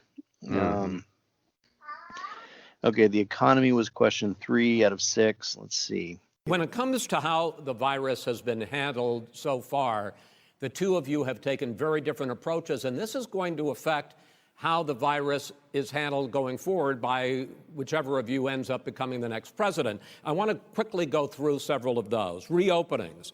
Vice President Biden, you have been much more reluctant than President Trump about reopening the economy and schools. Why, sir? Because he doesn't have a plan. If I were running, I know what the plan is. You've got to provide these businesses the ability to have the money to be able to reopen with the PPE as well as with the sanitation they need. You have to provide them plastic. Tell that to Nancy Pelosi. Well, he's just shush for a minute. Tell it to Nancy Pelosi. And Schumer, by the way, Chuck. Nancy Pelosi and Schumer, they have a plan.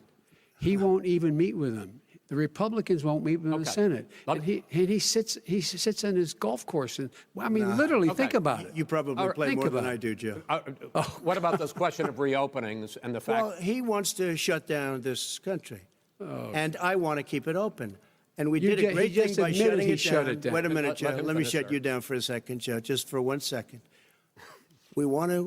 He wants to shut down the country. We just went through it. We had to because we didn't know anything about the disease. Now we found that elderly people with heart problems and diabetes and different problems are very, very vulnerable. We learned a lot. Young children aren't. Even younger people aren't. We've learned a lot. But he wants to shut it down.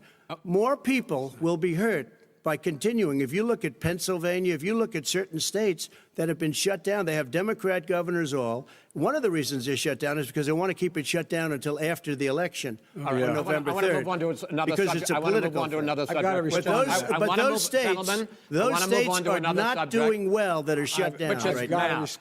President Trump, you have begun to increasingly question the effectiveness of masks as a disease preventer.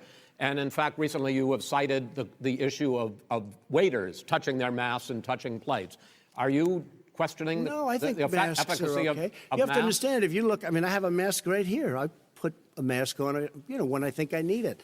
Tonight, as an example, everybody's had a test, and you've had social distancing and all of the things that you have to. But I wear masks when needed. When needed, I wear masks. Okay, let me ask. I don't wear masks like him. Every time you see him, he's got a mask. He could be speaking 200 feet away from it. He shows up with the biggest mask I've ever seen. I will say this. Vice President Biden, go ahead, sir. Look, the way to open businesses is give them the wherewithal to be able to open. We provided money. The Congress. But I was asking you, sir, about masks. Well, masks make a big difference. His own head of the CDC said if we just wore masks between now, everybody wore masks in social distance between now and January, we'd probably save up to 100,000 lives. It matters. And they've also said the opposite. They've also said no serious person said the opposite. They've no also said, well, look serious. at Dr. Fauci. Dr. Fauci said the opposite. He did not I say want to the ask you, opposite. we got He a said little very bit more than a strongly, minute left in this masks segment. are not good. Then he changed his mind. He said masks are good. I'm okay with masks. I want to ask you both about one last subject, because your different approaches has even affected the way that you have campaigned. President Trump, you're holding large rallies with crowds packed together, thousands of people. Outside, yes, sir, agreed. Vice President Biden, you are holding much smaller events with... Because nobody will show up. People with... Well, it's true. Nobody shows up to his rallies. All right. In any case, why you holding the big rallies? Why you not? You go first, sir. Because people want to hear what I have to say. I mean, But are you not worried about it spreading disease? President, and I'll have 35,000 people show up at airports. We use airports. Are you not worried about the disease We have a lot of issue, people. sir? Well, so far, we have had no problem whatsoever. It's outside. That's a big difference, according to the experts. And we do them outside. We have tremendous crowds, as you see. I mean, and literally on 24 hours' notice. And Joe does the circles and has 3 people someplace. Okay. By the way, did you see sir. one of the last big rallies he had? And a reporter came up to him to ask him a question. He said, no, stand back. Put on your mask. Put on a mask. Have you been tested? I'm way far away from those other people. That's what he said. I'm going to be okay. He's not worried about you. He's not worried about the people out there breathing in one another. We've had no negative effect. No negative effect. We've had no negative effect. And we've had 35,000, 40,000 people at these rallies. Just quickly finish up, because I want to move on to our next. Yes, I would. He's been totally irresponsible the way in which he has handled the social distancing and people wearing masks, basically encouraged them not to.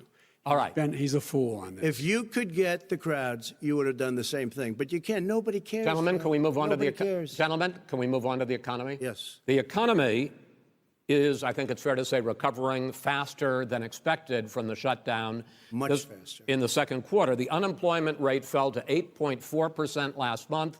The Federal Reserve says the hit to growth, which is going to be there, is not going to be nearly as big as they had expected. President Trump, you say we are in a V-shaped recovery. Vice President Biden, you say it's more of a K-shape. What difference does that mean to the American people in terms of the economy? President Trump, in this segment, you go first. So we built the greatest economy in history. We closed it down because of the China plague. When the plague came in, we closed it down, which was very hard psychologically to do. He didn't think we should close it down, and he was wrong. And again, 2 million people would be dead now instead of still 204,000 people is too much. One person is too much. Should have never happened from China. But what happened is we closed it down, and now we're reopening, and we're doing record business. We had 10.4 million people in a 4-month period that we've put back into the workforce. That's a record the likes of which nobody's ever seen before. And he wants to close down he will shut it down again. He will destroy this country. You know, a lot of people, between drugs and alcohol and depression, when you start shutting it down, you take a look at what's happening at some of your Democrat-run states where they have these tough shutdowns. And I'm telling you, it's because they don't want to open it. One of them came out last week. You saw that. Oh, we're going to open up on November 9th. Why November 9th? Because it's after the election. They think they're hurting us by keeping them closed. They're hurting people. People know what to do. They can social distance. They can wash their hands. They can wear masks. They can do whatever they want. But they got to open these states up. When you look at North Carolina, when you look, and these governors are under siege, Pennsylvania, Michigan, and a couple of others, you got to open these states up. It's not fair. You're talking about almost it's like being in prison. And you look at what's going on with divorce, look at what's going on with alcoholism and drugs. It's a very, very sad thing. And he'll close down the whole country. This guy will close down the whole country and destroy our country. Our country is coming back incredibly well, setting records as it does it. We don't need somebody to come in and say, let's shut it down. All right. Your 2 minutes, sir. We're now moved to you. As I said, posing the question, the president says it's a V-shaped recovery. You say it's a K-shaped recovery. What's the difference? The difference is millionaires and billionaires like him in the middle of the COVID crisis have done very well. Billionaires have made another $300 billion because of his profligate tax proposal, and he only focused on the market. But you folks at home, you folks living in Scranton and Claymont and all the small towns and working class towns in America, how well are you doing? This guy paid a total of $750 in taxes. Sir, wait, no, sir, it's his Yeah, I understand. You've agreed to the 2 minutes, so please let him have it. Do I get my time back? The fact is that he has, in fact, worked on this in a way that he's going to be the first president of the United States to leave office having fewer jobs in his administration than when he became president. Fewer jobs than when he became president. First one in American history.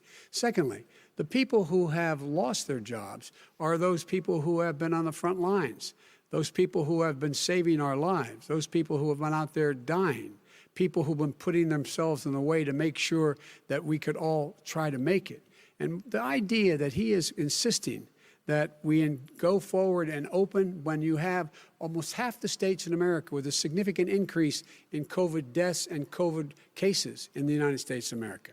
And he wants to open it up more. Why does he want to open it up? Why doesn't he take care of the American? You can't fix the economy until you fix the COVID crisis. And he has no intention of doing anything about making it better for you all at home in terms of your health and your safety. Schools, why aren't schools open?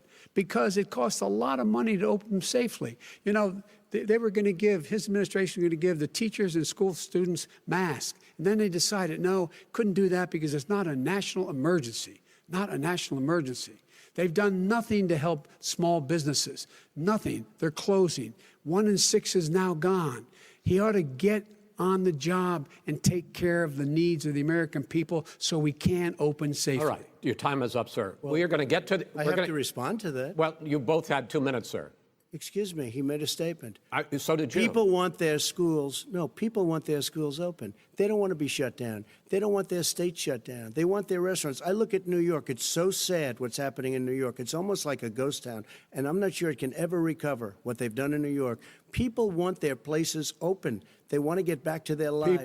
They'll be careful, but they want their schools open. I'm the one that brought back football. By the way, I brought back Big Ten football. It was me, and I'm very happy to do it. And the people of Ohio are very proud of me. And you know how I found out? When he took... They talked about, Chris Wallace talks about, is it going to be a V-shaped recovery or a K-shaped recovery? And I have a vague understanding of what those things would mean. Mm-hmm. I didn't get the K-shaped one. What does that mean? I imagine that means something like, this is just entirely me speculating. I could be entirely wrong, but I'm guessing that's something like what we basically have, where the stock market goes up and the real wealth goes down for most people. Gotcha. I'm guessing. I could be, I'm speculating here. In other words, yeah, things get better for some and things get worse for others. So yeah, seems like the most likely outcome here. Mm-hmm. Let's see, the economy. Donald Trump talked about China. I guess the trade war. Gentlemen, we're going to get to your economic plans going forward in a moment. But first, Mr. President, as you well know, there's a new report that in 2016, the year you were elected president, and 2017, your first year as president, that you paid $750 a year in federal income tax each of those years. I know that you pay a lot of other taxes, but I'm asking you the specific question. Is it true that you paid $750 in federal income taxes each of those 2 years? I paid millions of dollars in taxes, millions of dollars of income tax. And let me just tell you, There was a story in one of the papers. Show us your tax I paid returns. $38 million 1 year. I paid $27 million. Show us your 1 tax year. returns. I went. You'll see it as soon as it's finished. You'll see it. You know, if you want to do, go to the Board of Elections. There's a 118-page or so report that says everything I have, every bank I have, I'm totally under-leveraged because the assets are extremely good. And we have a very, I built Sir, a great I'm asking company. you a specific question, which But is... let me tell you. I understand all of that. Release your I tax understand return. all of that. But let me- No, Mr. President. Go ahead. I'm asking you a question. Will you tell us how much you paid in federal income taxes in 2016 and 2017? Millions of dollars. You paid millions of dollars? Millions of dollars. So yes. not 750? Millions of dollars. And you'll get to see it. when? But let me just Inshallah? tell you, Chris, let me just tell you something, that it was the tax laws. I don't want to pay tax. Before I came here, I was a private developer. I was a private business people. Like every other private person, unless they're stupid, they go through the laws, and that's what it is. He passed a tax bill that gave us all these privileges for depreciation and for tax credits. We build a building and we get tax credits, like the hotel on Pennsylvania Avenue. You get a massive, which, by the way, was given to me by the Obama administration, if you can believe that. Now, the man got fired right after that happened. But Vice President Biden, you want to respond? Yeah, I do want to respond. Look, the tax code that made him, put him in a position that he pays less tax than a school teacher makes on the money a school teacher makes is because of him he says he's smart because he can take advantage of the tax code. And he does take advantage of the tax code. That's why I'm going to eliminate the Trump tax cuts. And I'm going to eliminate those tax cuts and make sure that we invest in the people who, in fact, need the help. People out there need help. But why didn't you do it over the last 25 years? Because you weren't president. Because you weren't president screwing things up. You were a senator. And You're by the way, worst you were a president vice- America has ever had. Hey, Come Joe, on. let me just tell you, Joe. I've done more in 47 months. I've done more than you've done in 47 years, Joe. We've done things that you never even thought of doing, including fixing the broken military that you gave me, including taking care of your vets. Mr. President, we're talking about the economy. I'd like to ask you about your plans going forward because, Mr. Vice President, your economic plan, if you were to be elected president, focuses a lot on big government, big taxes, big spending. I want to focus first on the taxes. You propose more than $4 trillion over a decade in new taxes on individuals making more than $400,000 a year and on corporations. President Trump says that kind of an increase in taxes is going to hurt the economy as it's just coming out of a recession. Well, just take a look at what as the analysis done by Wall Street firms points out that my economic plan would create 7 million more jobs than his in 4 years, number one. And number two, it would create an additional $1 trillion in economic growth because it would be about buying American. That we're going to make the federal government spend $600 billion a year on everything from ships to steel to buildings and the like. And under my proposal, we're going to make sure that every penny of that has to be made by a company. But respectfully, sir, I'm talking about taxes, not spending. By the way, I'm going to eliminate a significant number of the tax. I'm going to make the corporate tax 28%. It shouldn't be 21%. You have 91 companies, in the Fortune 500 who don't pay a single penny in tax, making billions of dollars. Why didn't you do it before when you were vice president with Obama? Because you, in fact, passed that. That was your tax proposal. I got it done. And you know what happened? Yeah, you got it done. Our economy boomed like it's never boomed The economy is Mr. busted. President, Let me finish. Mr. President, let me pick up on that. You would continue your free market approach, lower taxes, more deregulation, correct? Not lower taxes for American people. Excuse me. But in Obama's, you talk about the economy booming, it turns out that in Obama's final 3 years as president, more jobs were created, 1.5 million more jobs than in the first 3 years of your presidency. They had the slowest recovery economic recovery since 1929. It was the slowest recovery. Also, they took over something that was down here. All you had to do is turn on the lights and you pick up a lot. But they had the slowest economic recovery since 1929. Let me tell you about the stock market. When the stock market goes up, that means jobs. It also means 401ks. if you got in, if you ever became president with your ideas, you want to terminate my taxes, I'll tell you what, you'll lose half of the companies that have poured in here will leave, and plenty of companies that are already here, they'll leave for other places. They will leave, and you will have a depression, the likes of which you've never seen. Look, we inherited the worst recession short of a depression in American history. I was asked to bring it back. We were able to have an economic recovery that created the jobs you're talking about. We handed him a booming economy. He blew it. It wasn't booming. Blew He blew it. It wasn't booming. It was the weakest recovery since 1929. Is it fair to say he blew it when fact, when there was record low unemployment before COVID? Yeah, but because what he did, even before COVID, manufacturing went in the hole. Excuse me, Chris. Wait. Number two. Chris. Number three. They said it would take. No, you're on number two. No. Chris. They said it would take a miracle to bring back manufacturing. I brought back 700,000 jobs. They brought back nothing. They gave up on manufacturing. Part of my standard fare. I'm the guy that brought back the automobile industry. All right, let him. We brought back. I was asked to bring back Chrysler and General Motors. We brought them back right here in the state of Ohio and Michigan. He blew it. They're gone. He blew it. And in fact, they're going. Ohio had the best year it's ever had last year. Michigan had the best year they've ever had. That is not true. Many car companies came in from Germany, from Japan, went to Michigan, went to Ohio. They're not having. And they didn't come in with you. Mr. Vice President, go ahead. And so you take a look at what he's actually done.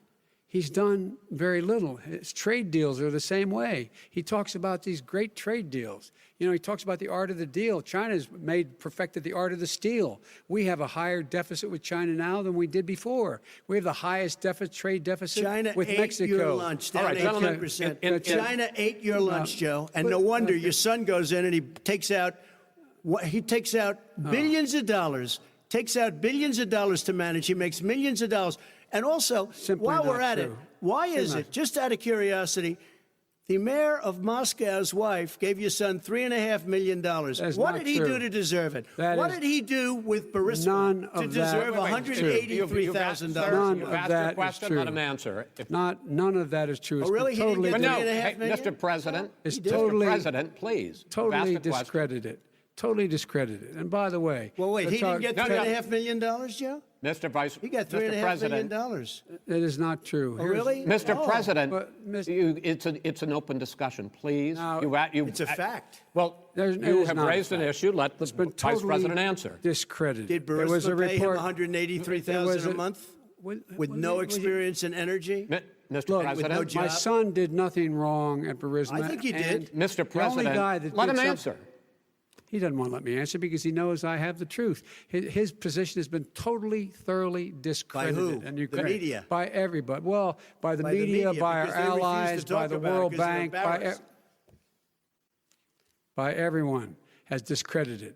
Matter of fact, even the people who testified under oath. So let me ask you this. No, go ahead, Mr. I'm listening to you. You got $3.5 million from Moscow. He testified under oath in his administration, said, I did my job and I did it very well. Oh, I really? did it I'd honorably. like to know who they are. Well, I'll give you the list of the people who testified. No, go ahead, sir. Sure, you've already fired most of them because they did a good job. Some people don't do a good job. With you, go ahead. Wait a minute. You get the final word, Mr. Well, it's hard to get any word in with this clown. Excuse me. Hey, let me just say to you. No. I'm Mr. President. $3.5 million, Joe. That is simply Why did he deserve $3.5 million from Moscow? Look, here's the deal. We want to talk about families and ethics. I don't want to do that.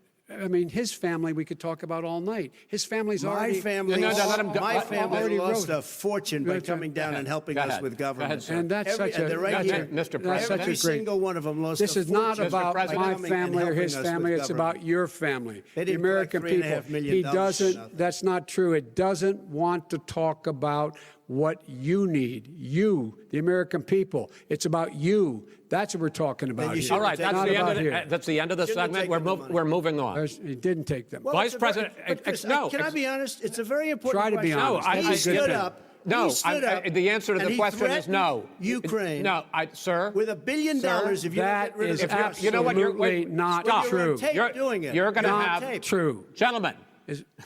I hate to raise my voice, but it seems to be, why shouldn't I be different than the two of you?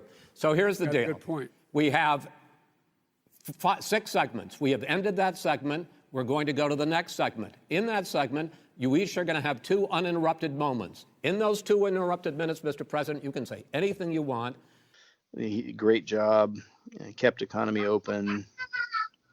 And Biden said something. You people in small towns, how well are you doing? Trump said, well, they're doing well. Unlikely. Nice of Trump to speak for people in the small towns. Trump's taxes. I don't know. Trump said something. Biden said, you're the worst president we've ever had.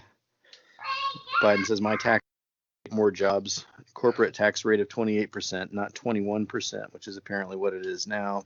Mm-hmm. Trump said Obama had the slowest economic recovery since 1929. He says, you raise taxes, you'll have the biggest recession you've ever seen. It's like we're already in a recession, possibly going into a depression. You never really know when these things began exactly. Mm-hmm. Biden said something. Trump said, China ate your lunch, Joe. Your son goes there. He takes out billions of dollars. Your son goes. The mayor of Moscow's wife give your son $3.5 million. Talks about Burisma, blah, blah, blah, blah, blah. Just a bunch of stuff. And Biden said, my son did nothing wrong at Burisma. And Chris Wallace says, Mr. President, please stop. And Biden says, it's hard to get any word in with this clown. I mean, this person. Come on, Joe. Just call him a clown. Mm-hmm. Trump at one point said, can I be honest? And Biden said, he can try to be honest. It's like just more petty sniping, but accurate.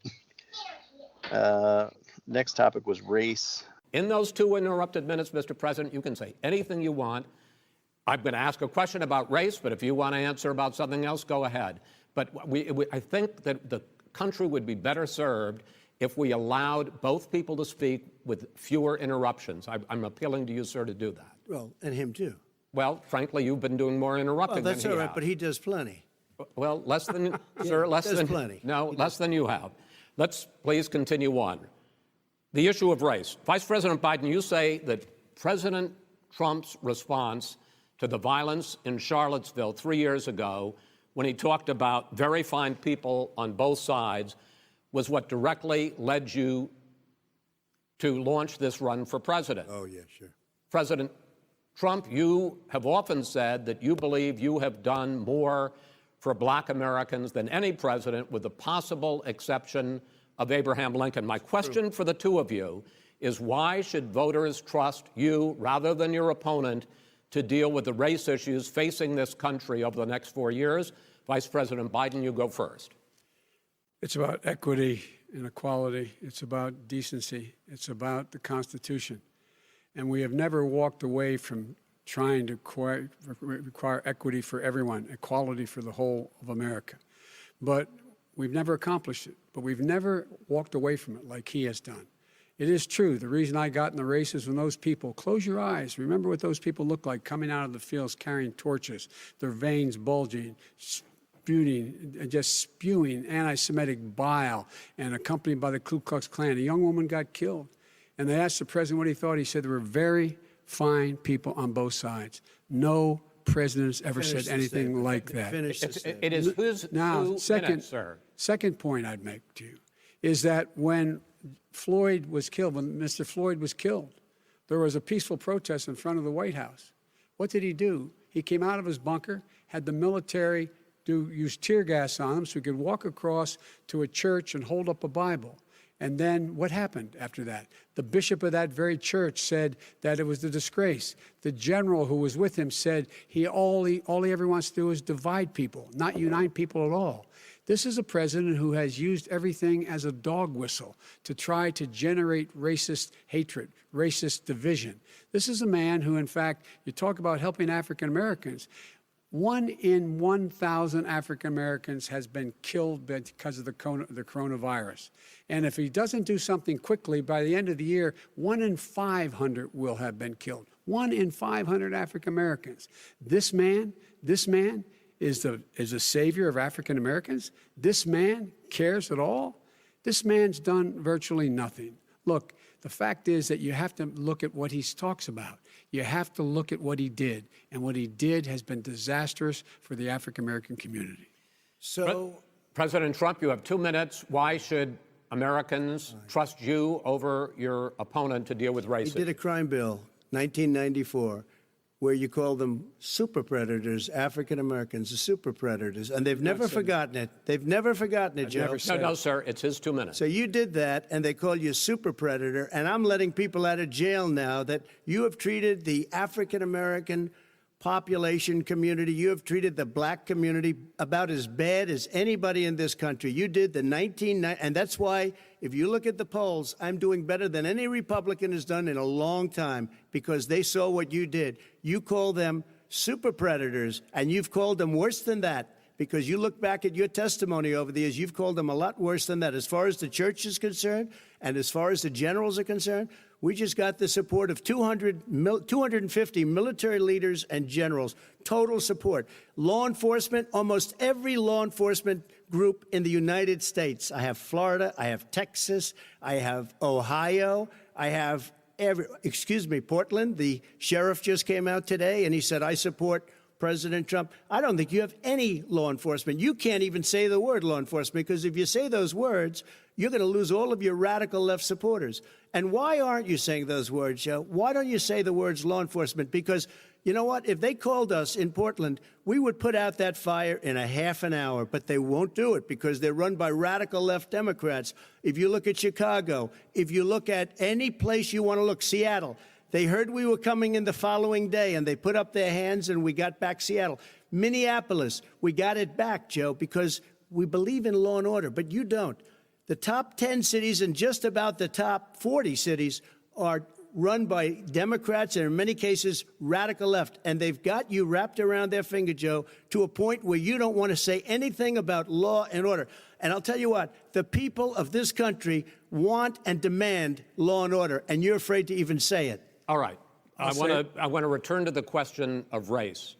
Vice President Biden, after the grand jury in the Breonna Taylor case decided not to charge any of the police with homicide, you said it raises the question, quote, whether justice could be equally applied in America. Do you believe that there is a separate but unequal system of justice for blacks in this country? Yes, there is. There's systemic injustice in this country, in education and work and in law enforcement and the way in which it's enforced. But look, the vast majority of police officers are good, decent, honorable men and women. They risk their lives every day to take care of us. But there are some bad apples. And when they occur, when they find them, they have to be sorted out. They have to be held accountable. They have to be held accountable.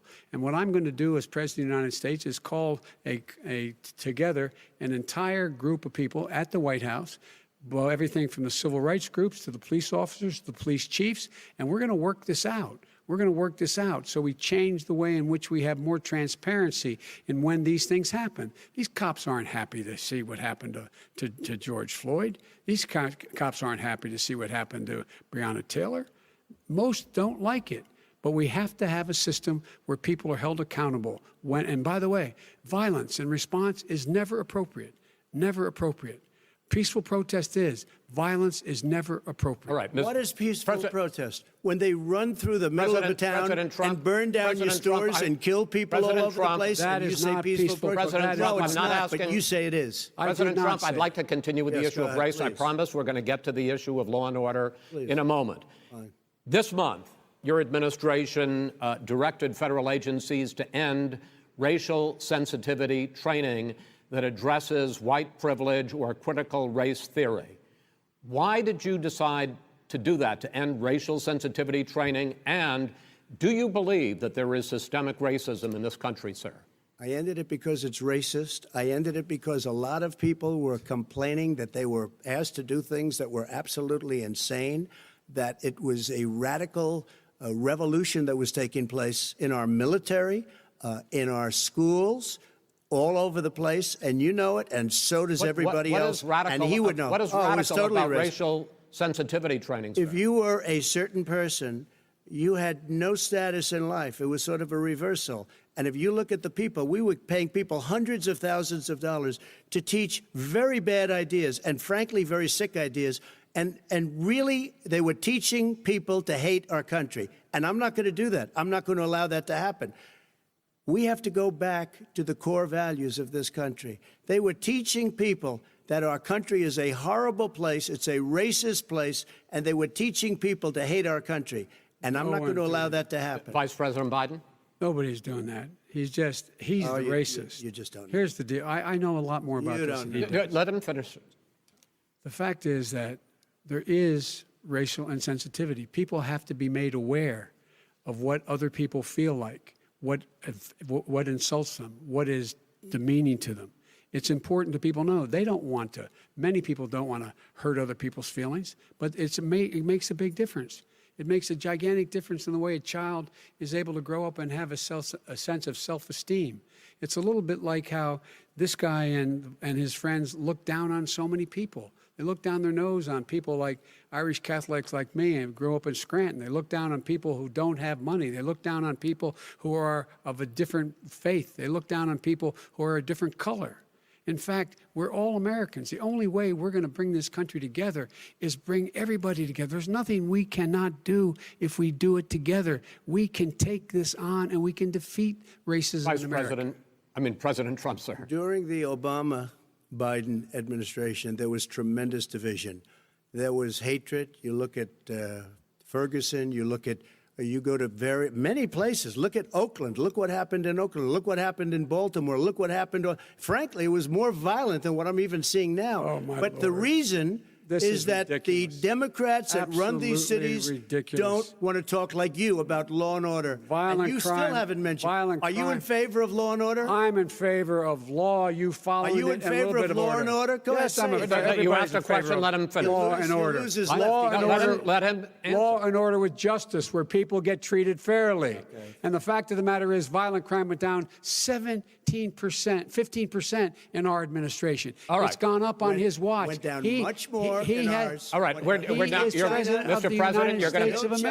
Mr. President, every record in the Mr. book. President, you're going to be very happy because we're now going to talk about law and order. Places we had trouble were Democratic-run cities. That's and exactly my question. Democratic- There has been a dramatic increase in homicides in America.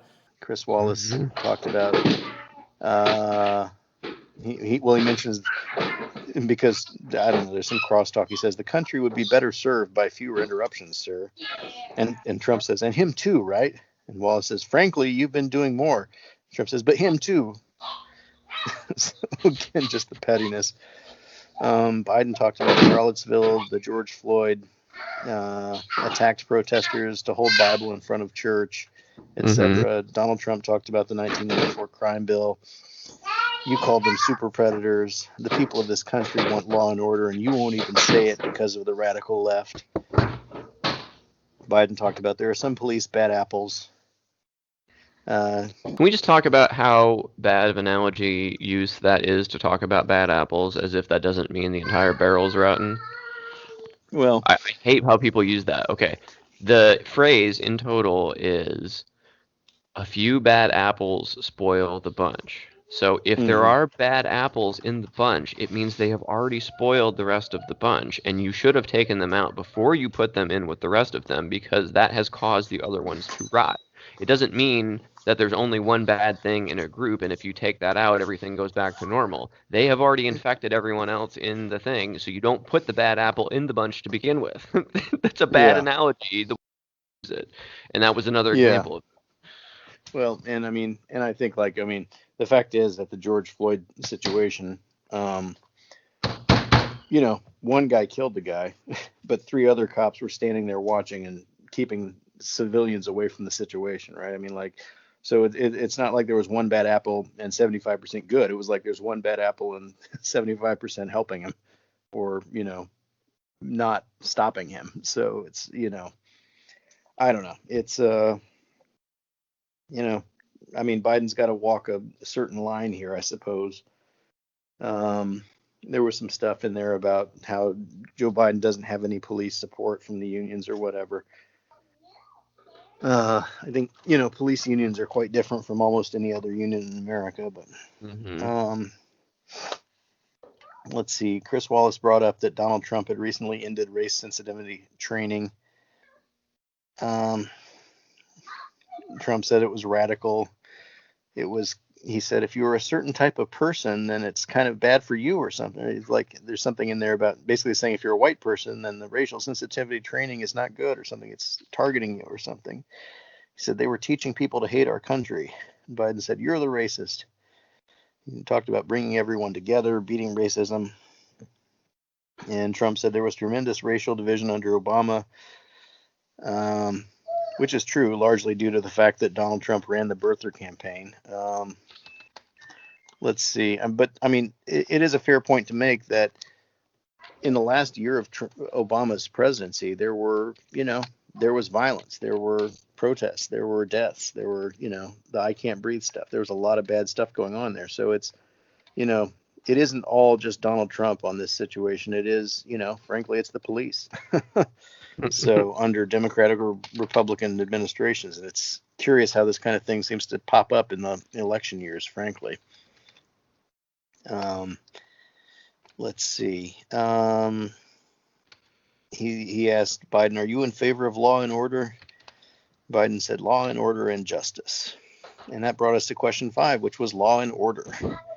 This summer particularly, and you often blame that on Democratic mayors and Democratic governors, but in fact there have been equivalent spikes in Republican-led cities like Tulsa and Fort Worth. So the question is this really a party issue? I think it's a party issue. You can bring in a couple of examples, but if you look at Chicago, what's going on in Chicago, where 53 people were shot and 8 died shot. If you look at New York, where it's going up like nobody's ever seen anything, the numbers are going up 100, 150, 200%. Crime. It is crazy what's going on. And he doesn't want to say law and order because he can't, because he'll lose his radical left supporters. And once he does that, it's over with. But if he ever got to run this country and they ran it the way he would want to run it, our suburbs would be gone. By the way, our suburbs would be gone, and you would see problems like you've never seen. He would know a suburb unless he took a wrong turn. Oh, I know suburbs. He would not. So much Go ahead. Wait a minute. I was raised in the suburbs. This is not 1950. All these dog whistles on racism don't work anymore. Suburbs are by and large integrated. There's many people today driving their kids to soccer practice and or to black and white and Hispanic in the same car as there have been any time in the past. What really is a threat to the suburbs and their safety is his failure to deal with COVID. They're dying in the suburbs. His failure to deal with the environment. They're being flooded. They're being burned out because his refusal to do anything. That's why the suburbs are in trouble. I do want to talk about this issue of law and order, though. And in the joint recommendation that came from the Biden-Bernie Sanders task force, you talked about, quote, reimagining policing. Yeah. First of all, what does reimagining policing mean, and do you support? It means... let me, if I might finish the question. What does reimagining policing mean, and do you support the Black Lives Matter call for community control of policing? Look, what I support is the police having the opportunity to deal with the problems they face. And I'm totally opposed to defunding the police officers. As a matter of fact, local police, the only one defunding in his budget calls for a $400 million cut in local law enforcement assistance. They need more assistance. They need, when they show up for a 9/11 call, to have someone with them as a psychologist or psychiatrist to keep them from having to use force and be able to talk people down. We have to have community policing like we had before, where the officers get to know the people in the communities. That's when crime went down. It didn't go up, it went down. And so we have to be engaged. That's not what they're talking about, Chris. That's not what he's talking about, defunding the police. That is not true. He doesn't have any law support. Look, he has no law enforcement that's not support. True. Almost that's nothing. Look. Oh, really? Who do you have? Name one group that supports you. Name one group that came out and supported you. Go ahead. Think. We have time. We don't have time to do anything. No, think all right. Name one law enforcement group that came out and supported you. Gentlemen, I think I'm going to take back the moderator's role, and I want to get to another subject, which is the issue of protests in many cities that have turned violent. In Portland, Oregon, especially, we had more than 100 straight days of protests which I think you would agree, you talk about peaceful protests, many of those turned into riots. Mr. Vice President, you say that people who commit crimes should be held accountable. The question I have, though, is as the Democratic nominee, and earlier tonight you said that you are the Democratic Party right now, have you ever called the Democratic mayor of Portland or the Democratic governor of Oregon and said, hey, you got to stop this, bring in the National Guard, do whatever it takes, but you stop the days and months of violence in Portland? I don't hold public office now. I am a former vice president. I've made it clear in my public statements that the violence should be prosecuted. It should be prosecuted. And anyone who commits it But should you've be never prosecuted. called for the people, the leader, excuse me, sir, you have never called for the leaders in Portland and in Oregon to call and bring in the National Guard and knock off 100 days of riots. They can, in fact, take care of it if he just stay out of the way. Look here. Oh, really? Oh, really? Here's the thing. I sent in the U.S. Marshals to get the killer of the young man in the middle of the street. They shot him, and for 3 days, President Trump, Portland wouldn't do anything. I had to send in the U.S. Marshals. They took care of business. Go ahead, sir. And by the way, his own former spokesperson said, riots and chaos and violence help his cause. That's what this is all about. I don't know who said that. I do. Who? I think Kellyanne Conway. I don't think she said that. She said that. And so here's the But here's the point. Go ahead, the point sir. is that's what he keeps trying to rile everything up. He doesn't want to calm things down. Instead of going in and talking to people and saying, let's get everybody together, figure out how to deal with this. What's he do? He just pours gasoline in the fire constantly, and every single solitary time. Okay, and to end this, button up this segment, I'm going to give you a minute to answer, sir. You have repeatedly criticized. Wait, I have to answer his statement. No, you have His repeatedly. statement. Wait, you have just 1 second. No, you've been talking back You made and a forth. statement. I'm asking you. I would love to end it. Sir. I would love to end it. And if you want to switch seats. We would very quickly. We could do that, but I'd send in the National Guard, it would be over. There'd be no problem. Okay, But they don't want to accept the National Guard. You have repeatedly criticized the vice president for not specifically calling out Antifa and other left-wing extremist groups. But are you willing tonight to condemn white supremacists and militia groups and to say that they need to stand down and not add to the violence in a number of these cities, as we saw in Kenosha and as we've seen in Portland? Sure, are you I'm prepared willing to do specifically that, do it? Well, go ahead, sir. I would say almost everything I see is from the left wing, not from the right wing. So what are you saying? I'm willing to do anything. I want to see peace. Then do it, sir. Say it. Do it. Say it. Do you want to call him? What do you want to call him? Give me a name. Give me a White name. supremacists and Who would right you like me to condemn? White supremacists and right Proud militia. Boys, stand back and stand by. But I'll tell you what. Somebody's got to do something about Antifa and the left, because this is not a right-wing problem. This is a left-wing. FBI director This is a left-wing problem. White supremacist. Antifa's an idea, not an organization. Oh, you got to be not kidding. militia. That's what his FBI. FBI director Gentlemen, said. Well, then you know what? We're done, sir. We're moving on to the next. We're When moving. a bat hits you over the head, that's not an idea. Everybody in Antifa your is administration bad. tells you the truth has a bad idea. Can I tell you what? You have no ideas. Antifa is a dangerous, All right, radical gentlemen, group. we're now moving on to the Trump And and you ought to be Biden careful with records. them. They'll overthrow you. When in a 2 president, seconds. I'm going to ask a question. When the president seeks a second term, it is generally a referendum on his record. But Vice President Biden, you like to quote one of your dad's sayings, which is, don't compare me to the almighty, compare me to the alternative. And in this case, sir, you are the alternative.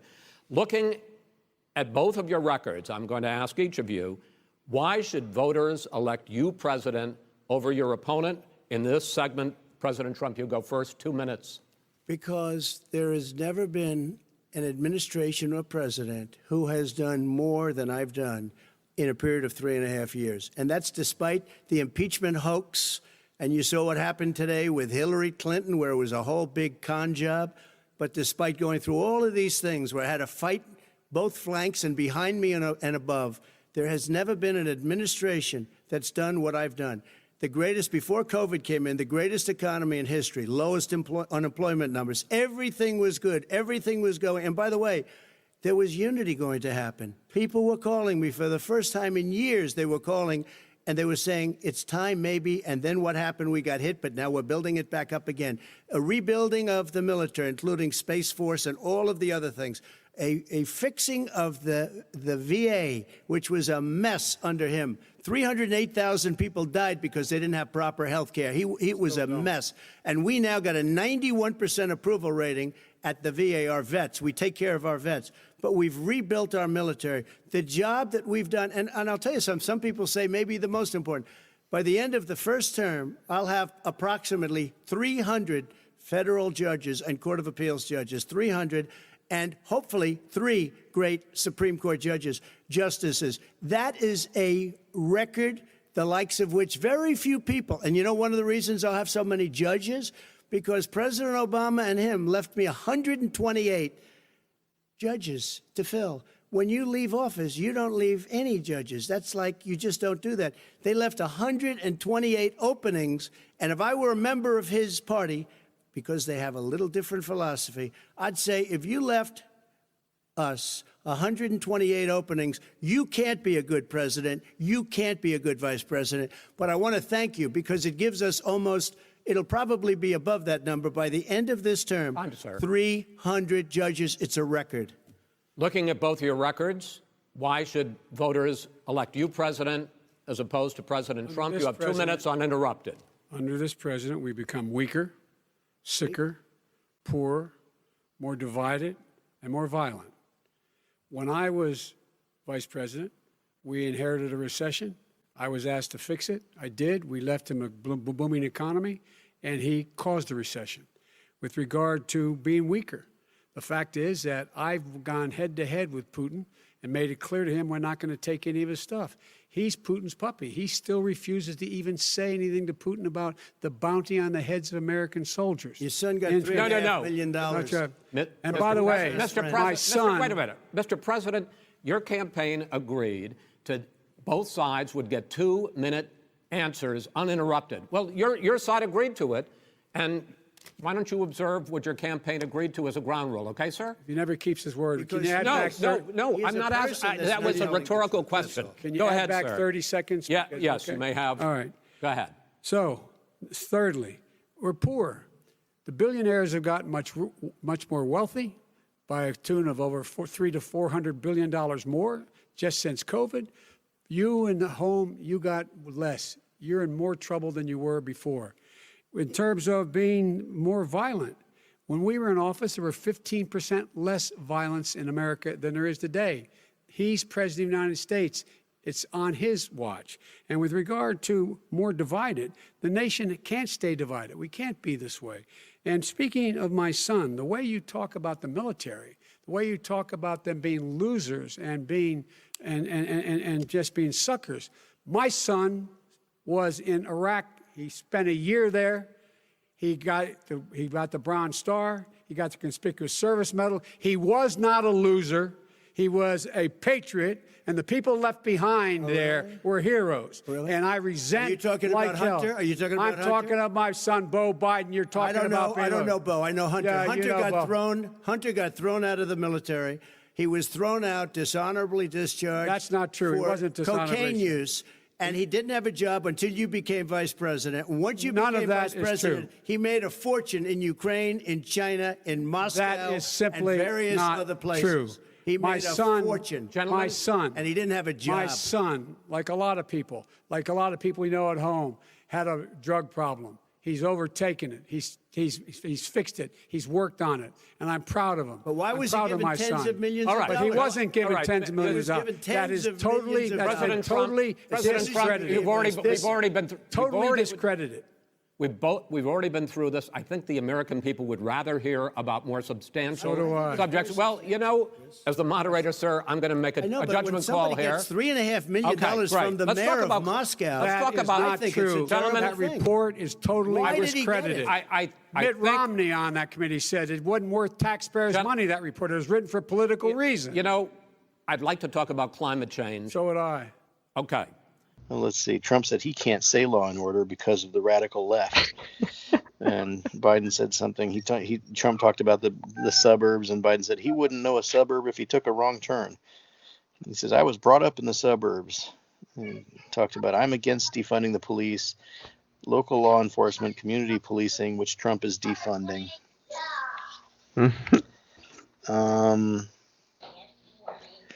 Let's see. Chris Wallace said, "You've said you are the Democratic Party. Have you ever called on Democratic mayors to end the violence?" Like, I don't think that's Joe Biden's job. I think this is an interesting point where he tried to pin him down on this. Chris Wallace did, because he was trying to say, well, there's been Democratic mayors for years and blah blah blah. Like, I think the reason that this doesn't connect with Trump, whether he says it or not, is he doesn't consider himself to be the leader of the cities at all. He considers himself to be the president only of his supporters in the rural areas. Anywhere that is not America to him. So this is not a contradiction to him or his supporters, because they don't consider the places that didn't vote for Trump to be part of America. Yeah. Well, I mean, Wallace was talking to Biden. He was asking Biden if who'd call on the Democratic mayors to end the violence. But yeah, we've seen that again and again with the COVID stuff too. Donald Trump thinks as long as people are dying in Democratic cities and stuff, it's not his problem, not a big deal. I think, I think there should be that's something that if they ever bring charges against Jared, I think Jared said something about that at a certain point too, that they weren't concerned as long as it was staying in like New York and California or something. So exactly. Again, this is kind of like, all these Republicans and stuff on Facebook or whatever today who are like, how dare the liberals be happy that this man has COVID-19 now? It's like, he didn't give a shit when we got it. Fuck him. He was happy. He was only too happy to let it ravage, Democratic communities. But this is what he gets. It's a result of his own stupidity that he's got it probably. So, let's see. So Chris Wallace asked him, have you ever called on Democratic mayors to end the violence? And Biden said, I don't hold political office. I'm a former vice president. And let's see. Chris Wallace asked Trump, you've criticized not calling out Antifa. Would you call out white supremacists? And Trump says, I am willing to do anything. What do you want me to call them? I only see a left-wing problem. And Joe Biden said, then call them something. Say it. He said, Antifa is an idea, not an organization, which was a remarkably nuanced take from a centrist Democrat, I would say. And Trump said, they'll come for you too, meaning like the Antifa is going to attack Joe Biden or something. You really got to drop the sound in there, because again, they were talking a mile a minute. I'm trying to take notes. Yeah. And that whole exchange, that's been kind of like the lightning exchange from the whole thing was, they said to Donald Trump, well, you condemn white supremacists. And he said, well, yeah, sure, I can condemn them. I mean, like, who do you want me to condemn? And for some reason, somebody threw in, the Proud Boys. I think Biden plays that in, didn't he? Huh? Biden threw that in, didn't he? I didn't catch whether it was Wallace or Biden who threw in the Proud Boys. I thought it was Biden. Sure. I'll have to check the tape, but I thought maybe he mentioned it. But anyway, I also think the coverage of that moment was a little bit off too, because people were like, oh, he didn't condemn white supremacy. I'm like, he went further. He gave them orders. Like, that was more than just not saying. He told them to stand by and stand back, or stand ready, or whatever. Like, yeah, that's stand back and stand by, I think. That's not just not condemning, that's giving direct orders. So that's even worse. Yeah, I mean, the guy should be tried for treason. I mean, he's basically fomenting an extra governmental militia. Basically, we were talking about like brown shirts back in 2016. People thought we were crazy. This is it, motherfuckers. This is, this is it. This is how it happens. You get somebody sending dog whistle signals to people in his audience who knows what he means. Yeah, and talking about, we need somebody to fight Antifa. Like, Antifa is a reaction to fascists. So if we've got fascists and then we've got Antifa, then we've got somebody to fight the Antifa who are also racist or fascist. And you think that's a good thing. Like, I don't Yeah, know. the whole Antifa thing, I don't mean to keep going off topic here, but that sticks in my craw so bad because the way you say Antifa isn't the same pronunciation of fascism. You would say Antifa, but why do you need, is it really that long of a word that we can't just say anti-fascist? It's like we could say that and then people would know that if you're anti this, it means by the laws of simple mathematics that you are the thing that it's anti. So it's like if we said the whole word and said it in the correct pronunciation, I don't think they'd be able to be like, oh, this random thing, because it sounds so foreign and weird, and we've never heard this before. Antifa, who's this? It's like MS-13, they're coming, blah blah blah. But Yeah. it's like, if you actually spell it out, you make people go through the exercise. It's like it's a little more obvious what's going on. So Yeah. Well, I don't know. I feel like there's a whole like history to Antifa that I'm not aware of as far as like where they came from, what their origins were, how they got their name and stuff or whatever. Like, I don't know. I have a feeling they probably have decades of history or something. They've only really come into the public spotlight now. yeah, But yeah, it's I don't know.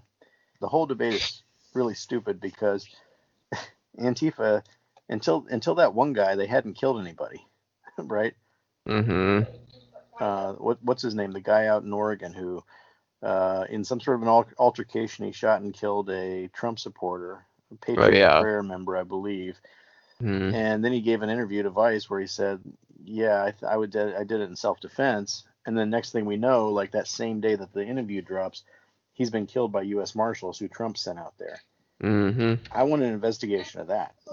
Yeah. Like just the difference between him and Kyle Rittenhouse or whatever, the treatment, where now it's come out that even the Trump administration has given orders to people about when they're talking about Kyle Rittenhouse, try to emphasize like what a good guy he was or something. Mm-hmm. Like that's their talking points or something when they Mm-hmm. go out there. Like they're playing favorites with domestic. Well, I Yeah. don't know if we can say domestic terrorists, but people are committing domestic political violence. Mm-hmm. If you're on their side, the government supports you, wants to talk you up. Christian fundamentalists will raise $1 million for your Yep. defense. If you're on the other side and it's an unclear situation, we don't even really know what happened. Mm-hmm. Well, we're going to send government thugs to come and execute you. No body cams. We're going to say you had a gun. Some preacher's going to say you didn't have a gun. We just came up and Mm-hmm. shot you. And there's no trial. Yeah, I think it's worth noting that in pre-World War II Germany, the brown shirts would go into more liberal areas of Germany and start up trouble just so that they could point to the lawless areas as need for, the Reich or whatever. So I don't know. That seems pertinent. Yeah. Well, Bob, a history lesson's not going to work on the idiots in the Trump coalition. So, yeah. Anyways, so that's a whole other thing. That's something that I think needs to be looked at too. Just the whole I think the number of things that need to be investigated criminally. I think after this president leaves office, peacefully or otherwise, it is legion. So. Mm-hmm. Let's see. Trump was saying Obama and Biden left me 128 judges to fill. You don't leave judge openings or you're a bad president. Which is ridiculous because Obama and Biden didn't do that. Mitch McConnell did that. So again, it's just kind of like this kind of like, why are you hitting yourself? Oh, look, why are you hitting yourself? Ha ha ha. It's just like this kind of like thing, like blaming people for something that your own side is doing to them or whatever. It's like it's total bully move. And I don't know. Biden said at some point everything is worse. Wallace warned Trump, "Sir, your campaign agreed to 2 uninterrupted minutes. Can you stop?" And Biden said he never keeps his word. Mm-hmm. And he started talking about my son served in the military. And Trump, he's waiting for this. He says, "Are you talking about Hunter?" And Biden says, "I'm talking about Bo." And Trump says, "I don't know about Bo. I know about Hunter. He got dishonorably discharged for using cocaine." And Biden, like, my drug problem, he fixed it. We're proud of him. He was not dishonorably discharged. And I'm just thinking, I mean, yes, okay, he gets some sympathy votes from people who say, okay, yeah, that was a humane way to handle that. I'm thinking, no, there's a couple of things you could have hit him on there. Yeah, you know, you don't know my son Bo, who died of cancer in 2015, 2016. You don't know about him. You know, he served the country. He was in the military that you claim to support. You know, you don't know about that. Like, he could have really played that angle up. I think the other thing is he could have said, you know, you want to talk about my son's cocaine use? I'll have my son and your son, Don Jr., do a cocaine test right now. I thought he was going to say, "Well, son whacked out on TV with his freak Guilfoyle or whatever her name is, screaming at the convention." Good evening, America. I'm Kimberly Guilfoyle. I speak to you tonight as a mother, a former prosecutor, a Latina, and a proud American. And yes, a proud supporter of President Donald J. Trump. Why? Because he is the president who delivers for America. He built the greatest economy the world has ever known for the strivers, the working class and middle class. As commander-in-chief, he always puts America first. President Trump is the law and order president. Now, presidential leadership is not guaranteed. It is a choice. Biden, Harris, and the rest of the socialists will fundamentally change this nation. They want open borders, closed schools, dangerous amnesty, and will selfishly send your jobs back to China while they get rich. They will defund, dismantle, and destroy America's law enforcement. When you are in trouble and need police, don't count on the Democrats. As a first-generation American, I know how dangerous their socialist agenda is. My mother, Mercedes, was a special education teacher from Aguadilla, Puerto Rico. My father, also an immigrant, came to this nation in pursuit of the American dream. Now, I consider it my duty to fight to protect that dream. Rioters must not be allowed to destroy our cities. Human sex drug traffickers should not be allowed to cross our border. The same socialist policies which destroyed places like Cuba and Venezuela must not take root in our cities and our schools. If you want to see the socialist Biden-Harris future for our country, just take a look at California. It is a place of immense wealth, immeasurable innovation, and immaculate environment. And the Democrats turned it into a land of discarded heroin needles in parks, riots in streets, and blackouts in homes. In President Trump's America, we light things up. We don't dim them down. We build things up. We don't burn them down. We kneel in prayer, and we stand for our flag. This election is a battle for the soul of America. Your choice is clear. Do you support the cancel culture, the cosmopolitan elites of Nancy Pelosi, Chuck Schumer, and Joe Biden, who blame America first? Do you think America is to blame? Or do you believe in American greatness?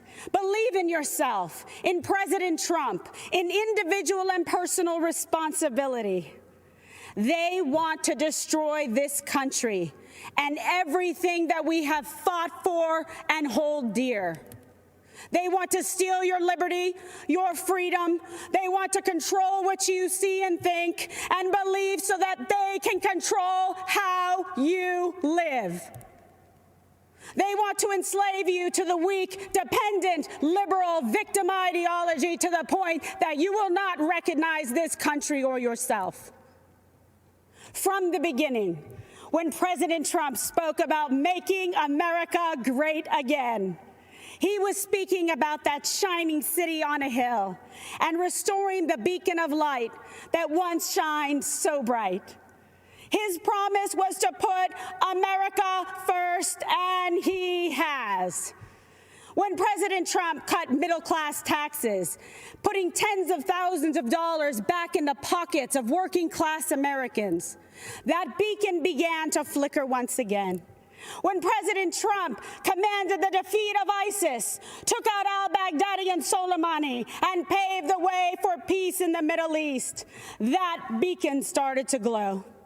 When he negotiated historic trade deals with Canada, Mexico, Japan, and China, bringing back thousands of manufacturing jobs to America, that beacon shined bright once again for the world to see. America, it's all on the line. President Trump believes in you. He emancipates and lifts you up to live your American dream. You are capable.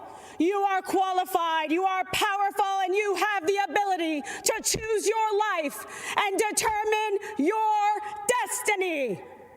Don't let the Democrats take you for granted. Don't let them step on you. Don't let them destroy your families, your lives, and your future. Don't let them kill future generations because they told you and brainwashed you and fed you lies that you weren't good enough. Like my parents, you can achieve your American dream. You can be that shining example to the world. Manifest and be the change in this country that you dream, that you hope, that you believe in. Stand for an American president who is fearless, who believes in you, and who loves this country and will fight for her. President Trump is the leader who will rebuild the promise of America and ensure that every citizen can realize their American dream. Ladies and gentlemen, leaders and fighters for freedom and liberty and the American dream, the best is yet to come. My God. Okay, again, these are my probably bad political instincts, but this is what I would have done, not what Joe Biden would have done. But again, I think you got to hit back. I think you got to point out that, my son may have used cocaine 15, 20, 30 years ago or something, but we're talking about your crazy son out there right now. Everybody thinks he's on it. And you're talking about me taking performance-enhancing drugs for this debate. Yeah, Mr. Sniff's it's probably projection. He's probably taking them himself. Yeah, so he's talking about the other side doing it because he's doing it himself. It might not have been the worst thing in the world if they both had a drug test. The only problem is that I think the type of drugs that I suspect that Trump uses, I don't think stay in the bloodstream very long because they don't bond to fat cells the way some other drugs do. There's a lot of fat cells they could bond to in his case, let me tell you. It's true. It's too bad they don't. That's be true. A very I'm good just host. Saying, I think if he just drank a lot of water, it'd probably be out in 48 hours. You know what I mean? But but something else, maybe sticking around a little. But if they're out of your system, would they have an effect still for the debate? They could test them at the beginning of the debate. Yeah, that's a good point. Good point. Yeah, and from what I understand, I don't believe cocaine stays in the system for very long either. But no, it's one of those ones that goes right out. It's why drug testing is so ridiculous because it's you're not even testing for if they're the right drugs. Yeah, or if the person's even on them then. It's just are you a person that would do something? It's because it's we're detecting that you had cannabis in your system from 30 days ago, and it's well, okay, what? You could have done cocaine in between now and then and it not show up, you know what I mean? So yeah, but definitely I don't know, maybe if they throw Trump Jr. in prison, he'll have to dry out or something cold turkey. That'd be kind of fun to watch. Good evening, America. I'm Donald Trump Jr. We're here tonight to talk about the great American story, to talk about this country we all love, this land of promise and opportunity, of heroes and greatness. Just a few short months ago, we were seeing the American dream become a reality for more of our citizens than ever before. The greatest prolonged economic expansion in American history, the lowest unemployment rate in nearly 50 years, the lowest unemployment rates ever for Black Americans, Hispanic Americans, women, and pretty much every other demographic group. And then, courtesy of the Chinese Communist Party, the virus struck. The president quickly took action and shut down travel from China. Joe Biden and his Democrat allies called my father a racist and a xenophobe for doing it. They put political correctness ahead of the safety and security of the American people.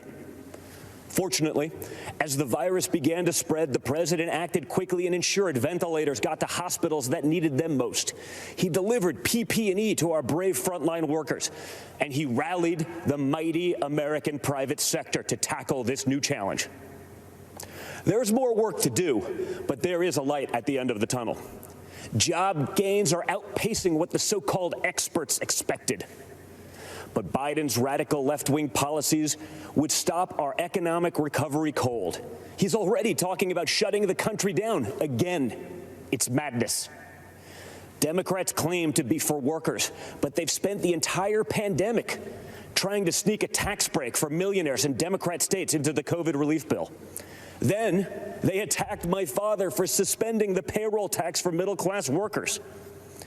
In fact, if you think about it, Joe Biden's entire economic platform seems designed to crush the working man and woman. He supported the worst trade deals in the history of the planet. He voted for the NAFTA nightmare. Down the tubes went our auto industry. He pushed for TPP. Goodbye, manufacturing jobs. Beijing Biden is so weak on China that the intelligence community recently assessed that the Chinese Communist Party favors Biden. They know he'll weaken us both economically and on a world stage. Biden also wants to bring in more illegal immigrants to take jobs from American citizens. His open border policies would drive wages down for Americans at a time when low-income workers were getting real wage increases for the first time in modern history. He's pledged to repeal the Trump tax cuts, which were the biggest in our country.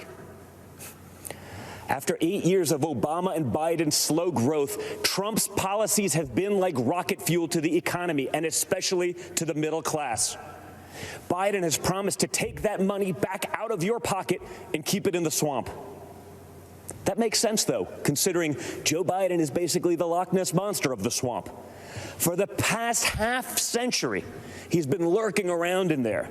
He sticks his head up every now and then to run for president. Then he disappears and doesn't do much in between. So if you're looking for hope, look to the man who did what the failed Obama-Biden administration never could do and built the greatest economy our country has ever seen.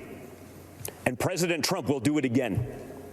We will be stronger than ever because when we put our mind to it, there is no obstacle that America can't surmount. Except there's a difference this time. In the past, both parties believed in the goodness of America. We agreed on where we wanted to go. We just disagreed on how to get there.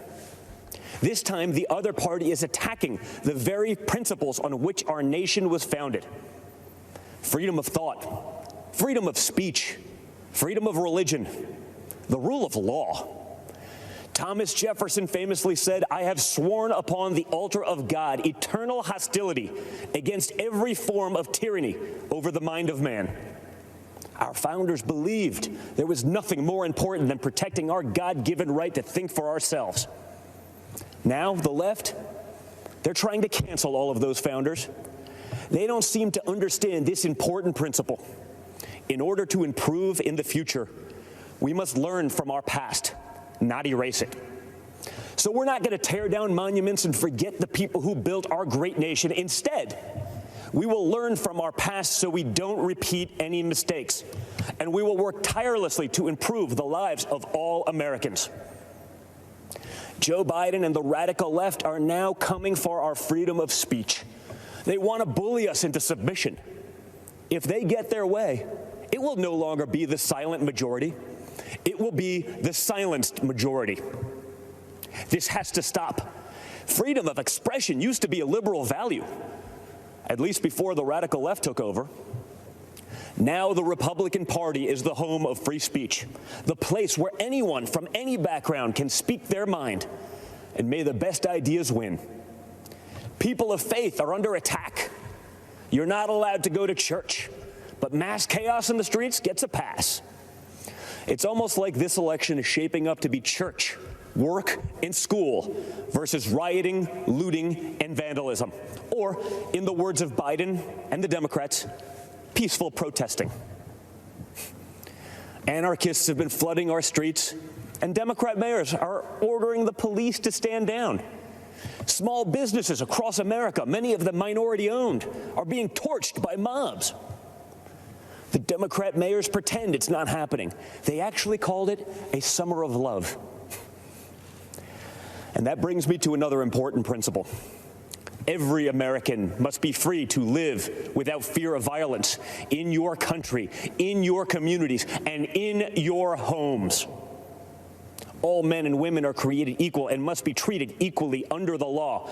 That's why we must put an end to racism, and we must ensure that any police officer who abuses their powers is held accountable.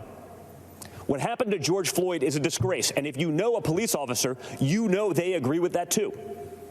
But we cannot lose sight of the fact that our police are American heroes. They deserve our deepest appreciation.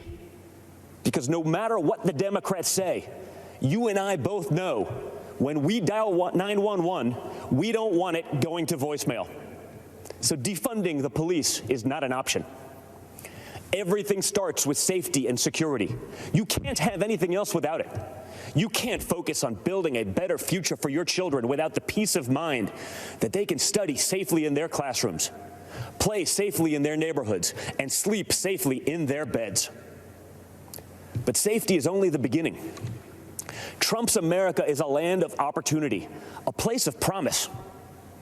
I was fortunate enough to grow up in a family that could afford the best schools and the finest universities. But a great education cannot be the exclusive right of the rich and powerful. It must be accessible to all. And that's why my dad is pro-school choice. That's why he's called education access the civil rights issue, not just of our time, but of all time. It is unacceptable that too many African American and Hispanic American children are stuck in bad schools just because of their zip code. Donald Trump will not stand for it.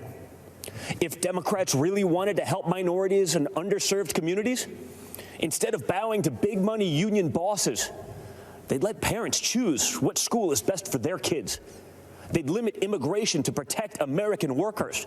They'd support the police who protect our neighborhoods. They'd learn how to negotiate trade deals that prioritize America's interests for a change. They'd end the endless wars and quit sending our young people to solve problems in foreign lands. They'd cut taxes for families and workers. They'd create opportunity zones that drive investment into inner cities. In other words, if Democrats cared for the forgotten men and women of our country, they'd do exactly what President Trump is doing. America is the greatest country on earth, but my father's entire worldview revolves around the idea that we can always do even better. Imagine the life you want to have, one with a great job, a beautiful home, a perfect family. You can have it. Imagine the country you want to live in, one with true equal opportunity, where hard work pays off and justice is served with compassion and without partiality. You can have it. Imagine a world where the evils of communism and radical Islamic terrorism are not given a chance to spread, where heroes are celebrated and the good guys win. You can have it. That is the life. That is the country. That is the world that Donald Trump and the Republican Party are after. And yes, you can have it. Because unlike Joe Biden and the radical left Democrats, our party is open to everyone. It starts by rejecting radicals who want to drag us into the dark and embracing the man who represents a bright and beautiful future for all. It starts by re-electing Donald J. Trump, President of the United States. Thank you, and God bless America. There'd be a lot of fun things to watch about that. Yeah. Okay, let's see. I put question marks at this point because I was losing track, but I think this would be question 4, which was the environment. The forest fires in the West are raging now. They have burned millions of acres. They have displaced hundreds of thousands of people. When state officials there blame the fires on climate change, Mr. President, you said, I don't think the science knows. Over your 4 years, you have pulled the U.S. out of the Paris Climate Accord. You have rolled back a number of Obama environmental records. What do you believe about the science of climate change, and what will you do in the next 4 years to confront it? I want crystal clean water and air. I want beautiful, clean air. We have now the lowest carbon. If you look at our numbers right now, we are doing phenomenally. But I haven't destroyed our businesses. Our businesses aren't put out of commission. If you look at the Paris Accord, it was a disaster from our standpoint. And people are actually very happy about what's going on because our businesses are doing well. As far as the fires are concerned, you need forest management in addition to everything else. The forest floors are loaded up with trees, dead trees that are years old, and they're like tinder, and leaves and everything else. You drop a cigarette in there, the whole forest burns down. You've got to have forest management. You've got to have cuts. What do you believe about the science of climate change, sir? I believe that we have to do everything we can to have immaculate air, immaculate water, and do whatever else we can that's good. You know, we're planting 1 billion trees, the Billion Tree Project, and it's very exciting for a lot of people. You believe that human pollution, greenhouse gas emissions contributes to the global warming of this planet? I think a lot of things do, but I think to an extent, yes. But I also think we have to do better management of our forests. Every year, I get the call, California's burning. California's burning.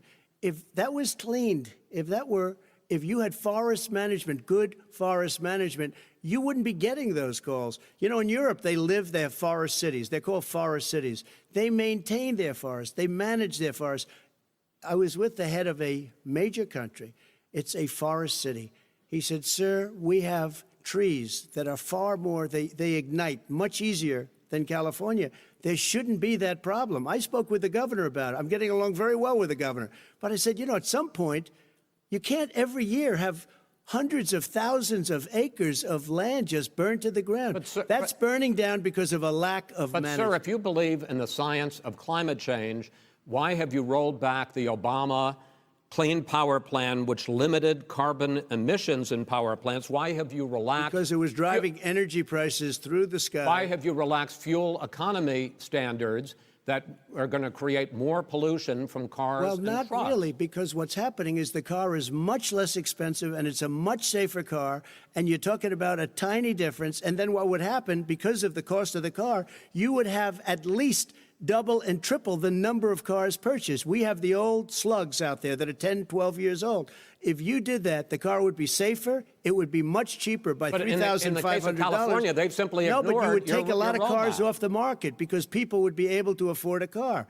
Now, and by the way, we're going to see how that turns out. But a lot of people agree with me, many people.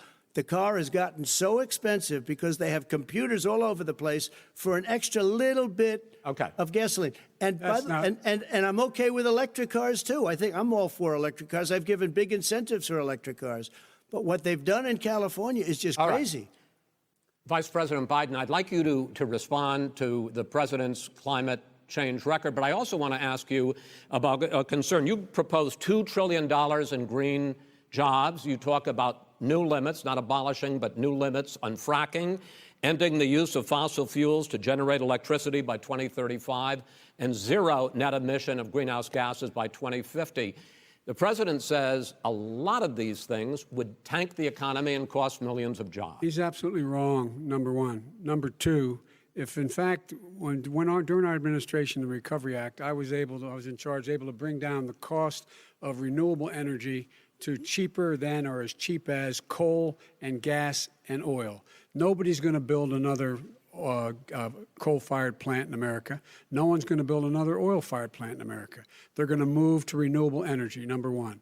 Number two, we're going to make sure that we are able to take the federal fleet and turn it into a fleet that's run on their electric vehicles. Making sure that we can do that, we're going to put 500,000 charging stations and all of the highways that we're going to be building in the future. We're going to build an economy that, in fact, is going to provide for the ability of us to take 4 million buildings and make sure that they, in fact, are weatherized in a way that, in fact, they'll emit significantly less gas and oil because the heat will not be going out. There's so many things that we can do now to create thousands and thousands of jobs. We can get to net zero in terms of energy production by by 2035. Not only not costing people jobs, creating millions of good paying jobs, not $15 an hour, but prevailing wage, by having a new infrastructure that, in fact, is green.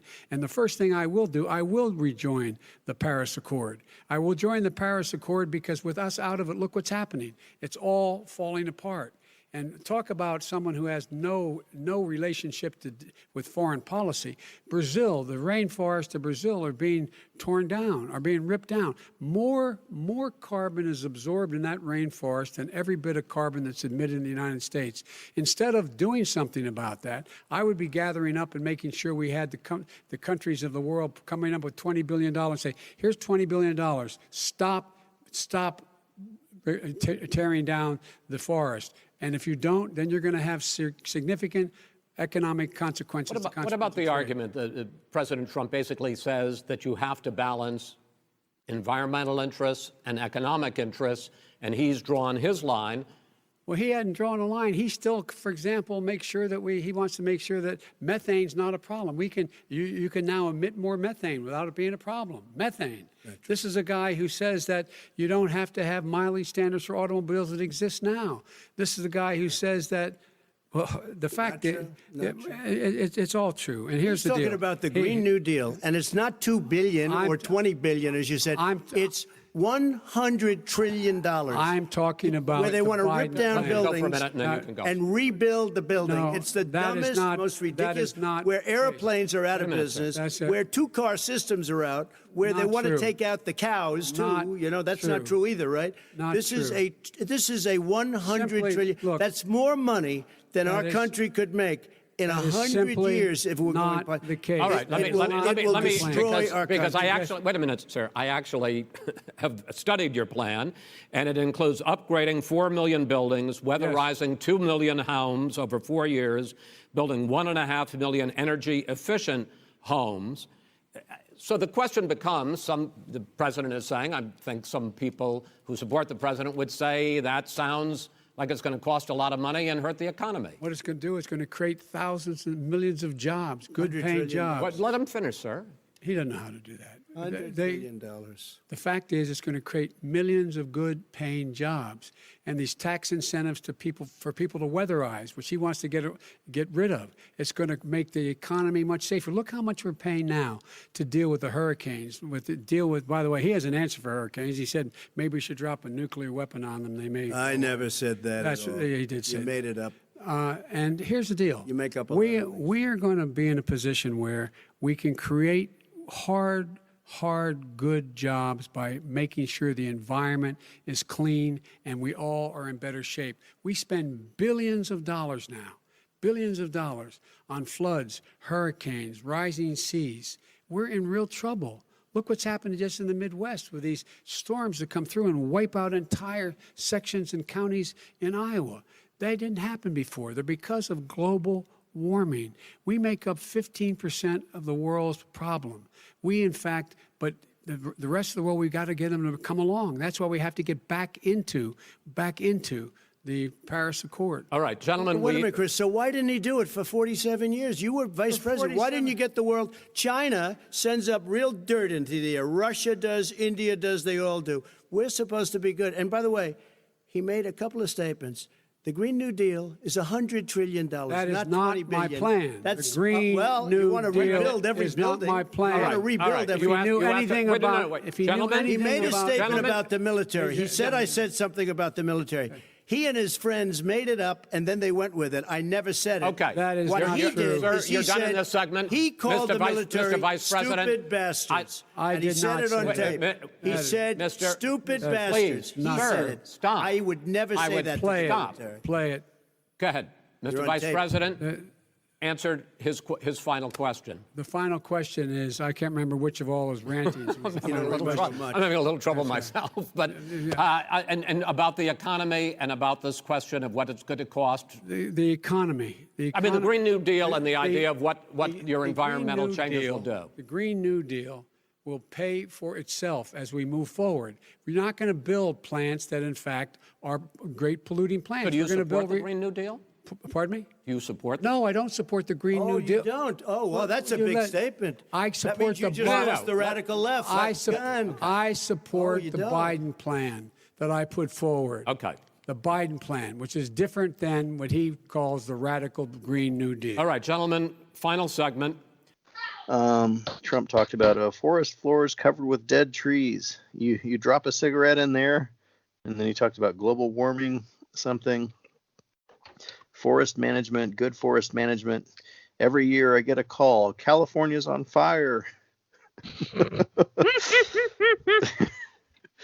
Biden said, rejoin the Paris Climate Accords. By the way, he has an answer for hurricanes. He said, maybe we drop a nuclear weapon on them. Trump said, I never said that. Not true. Joe Biden said, the Green New Deal is not my plan. Not my plan. Let's see. Trump said, he said, stupid bastards. He said it on tape. I don't even know what they're talking about there. But at one point, Joe Biden has been getting some plaudits for actually saying that the Green New Deal pays for itself, which, it seems like he's actually defending it, perhaps. So I don't know, what he's actually thinking. He says it's not his plan, not his plan. So I don't know what he's thinking about the environment exactly. I mean, he talked about, some really wild numbers like 2050 or 2030 or something, that he wanted to hit some goals by then. And Bernie and other people are saying it's too late by then. You got to do something sooner. He's like, well, I don't want to, he doesn't want to do anything extreme. So I don't know.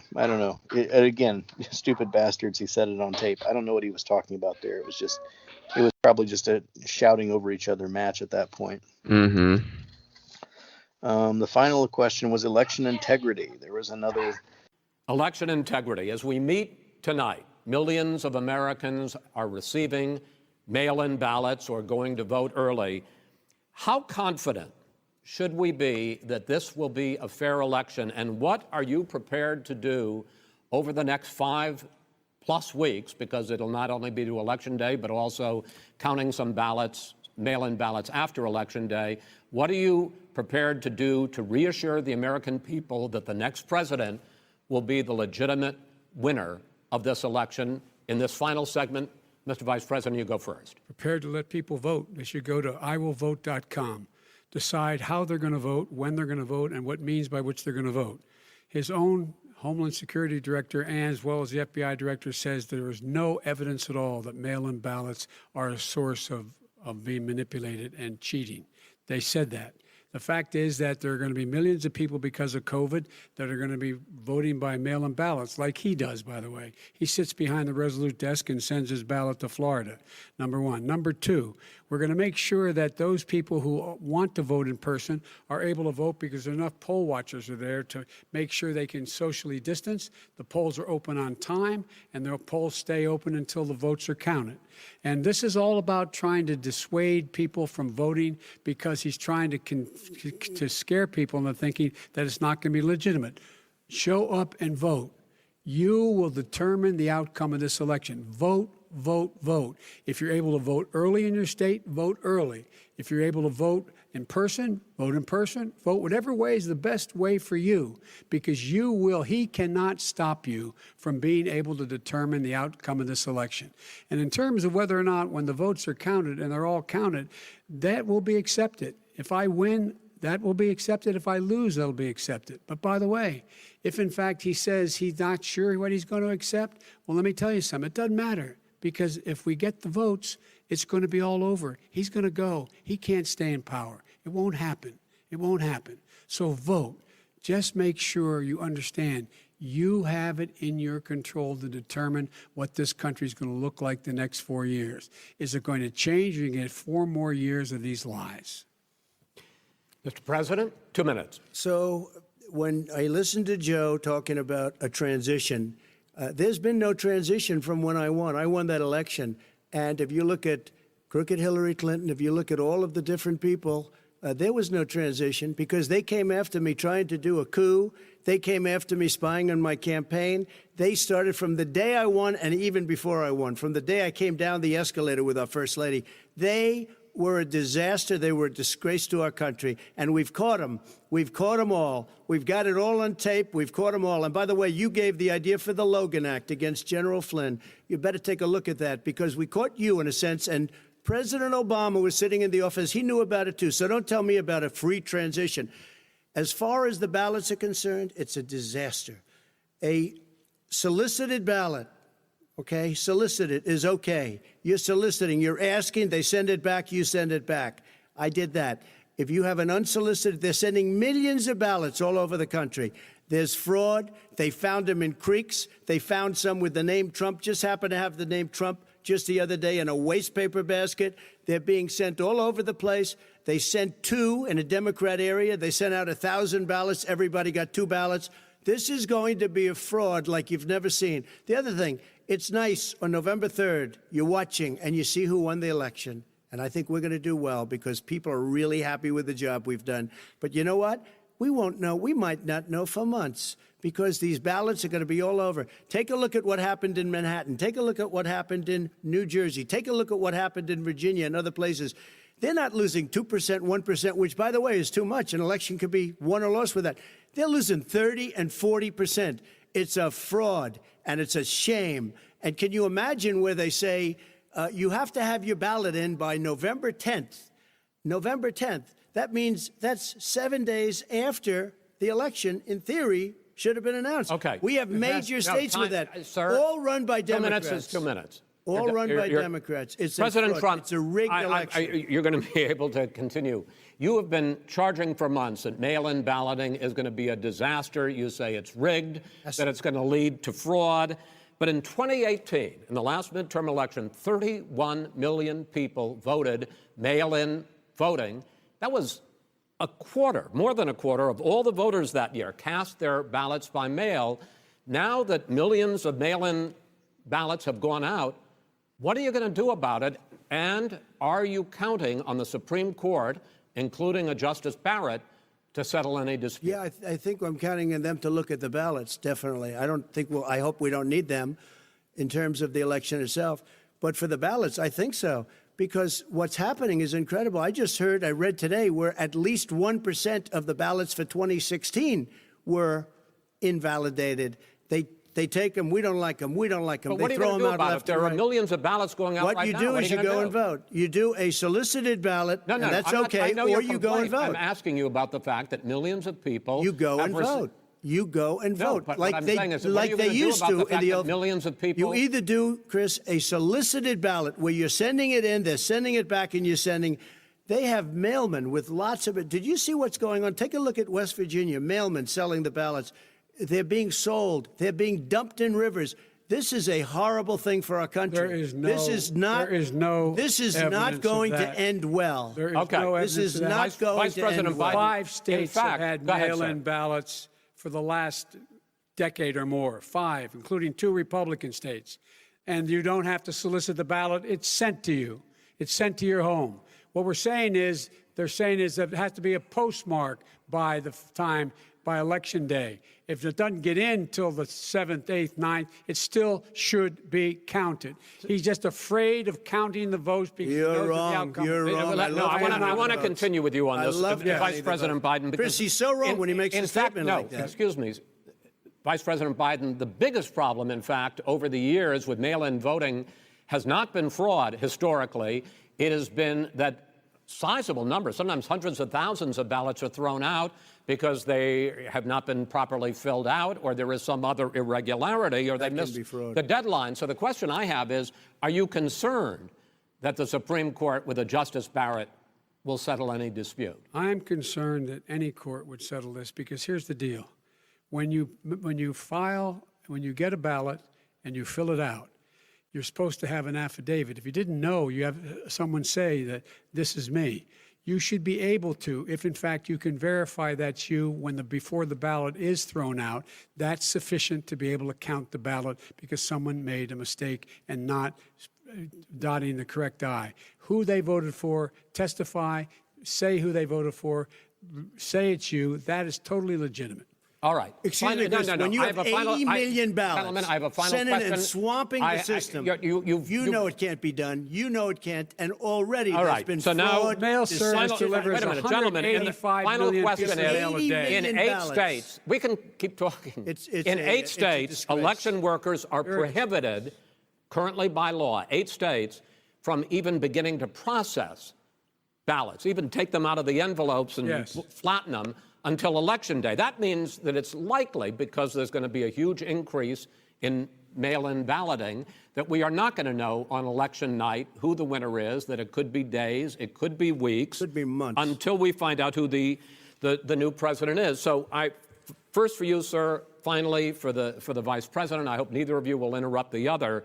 Will you urge your supporters to stay calm during this extended period, not to engage in any civil unrest? And will you pledge tonight that you will not declare victory until the election has been independently certified? President Trump, you go first. I'm urging my supporters to go into the polls and watch very carefully, because that's what has to happen. I am urging them to do it. As you know, today there was a big problem. In Philadelphia, they went in to watch. They're called poll watchers, a very safe, very nice thing. They were thrown out. They weren't allowed to watch. You know why? Because bad things happen in Philadelphia, bad things. And I am urging my people. I hope it's going to be a fair election. If it's a fair election, I am 100% on board. But if I see tens of thousands of ballots being manipulated, I can't go along with that. And I'll tell you what, does that from mean, a common sense, does that mean you're going to tell your people to take to the street? It means you have a fraudulent election. You're sending out 80 million ballots. They're not equipped to. These people aren't equipped to handle it. Number one. Number two, they cheat.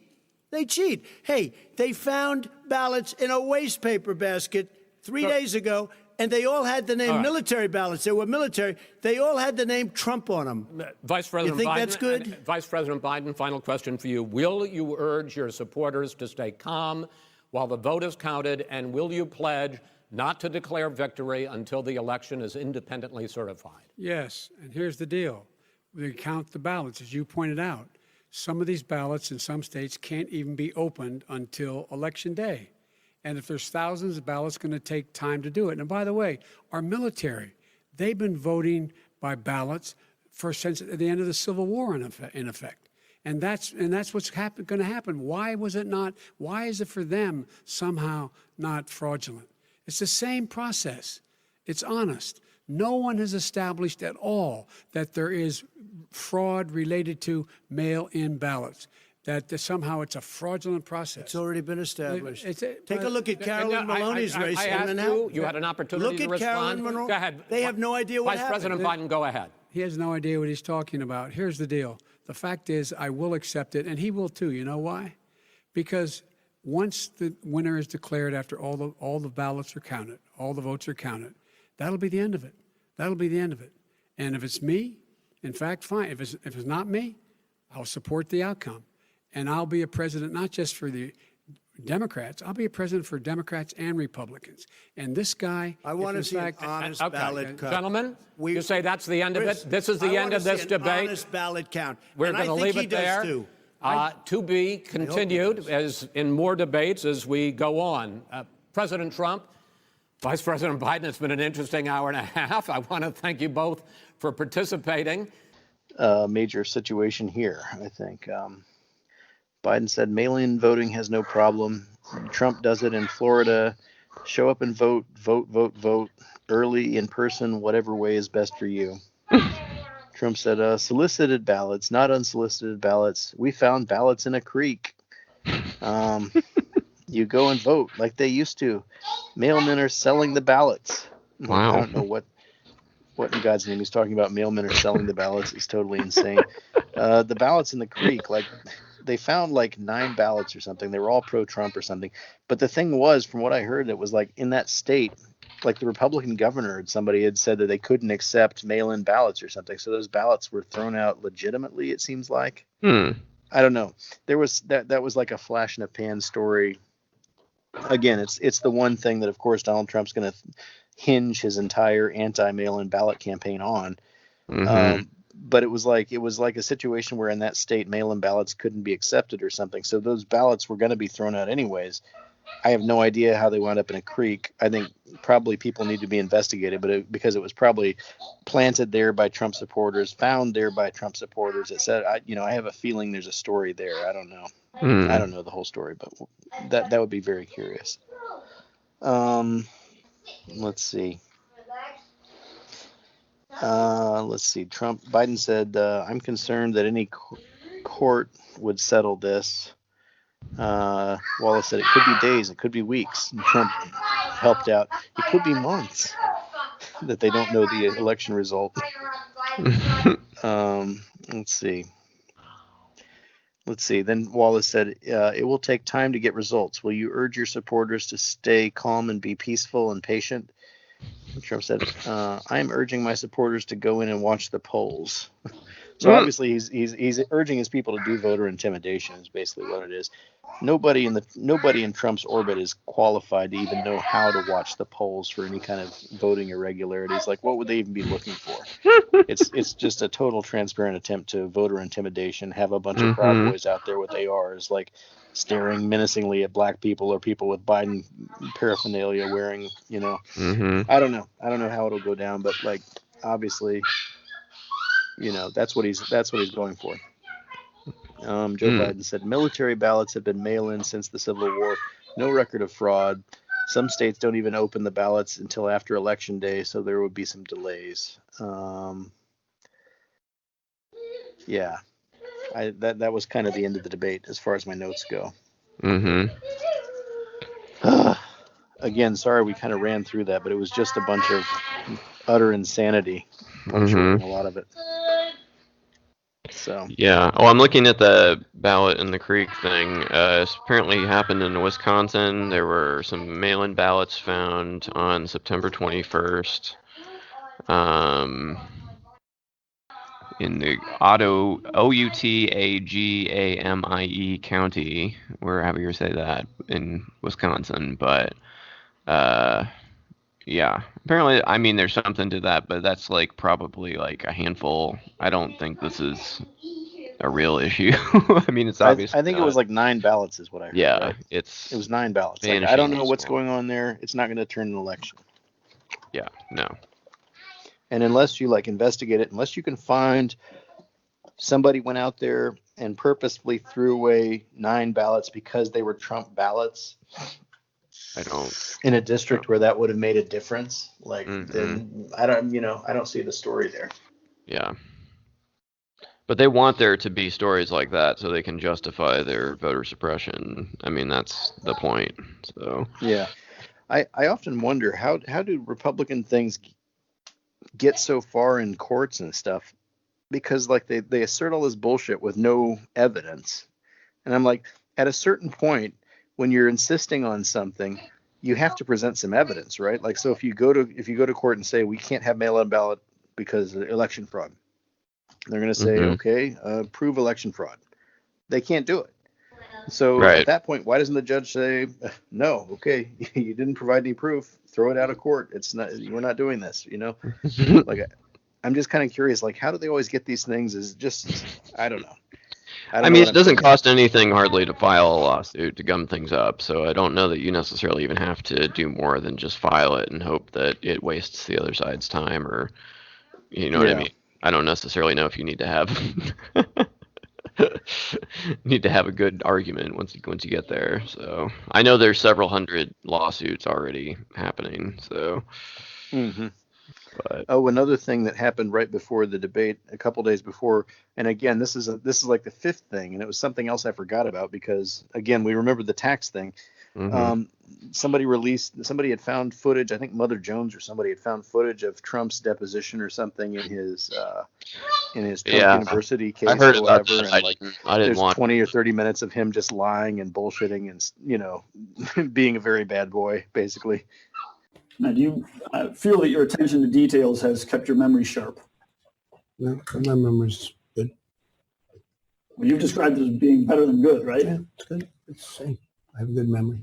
Well, you've described it as being one of the all-time great memories, right? I have a good memory. Well, do you remember? Is that your question? Do you remember saying that you have one of the all-time great memories? Yeah, I said that. And do you believe that's true? Do you have one of the all-time great memories? I have a very good memory, yes.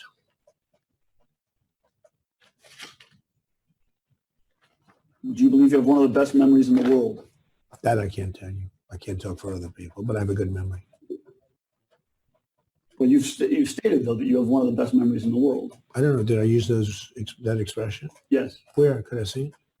I can play you a video of you of a reporter reporting it. Did I say I have a great memory or one of the best in the world? One of the best in the world is what the reporter quoted you as saying. I mean, I don't remember that. Okay. As good as my memory is, I don't remember that. But I have a good memory. So you don't remember saying you have one of the best memories? I don't remember that. Okay. I remember you telling me, but I don't know that I said it. Do you recall saying that you have one of the all-time great memories? I think that was the expression I used. And you stand behind it? Yeah, I have a great memory. I have a very good memory. Not being able to answer questions that are very obvious, being aggressive and combative because he doesn't like being there and stuff. So that was fun to watch too. Just asking him a bunch of questions like, do you know this person?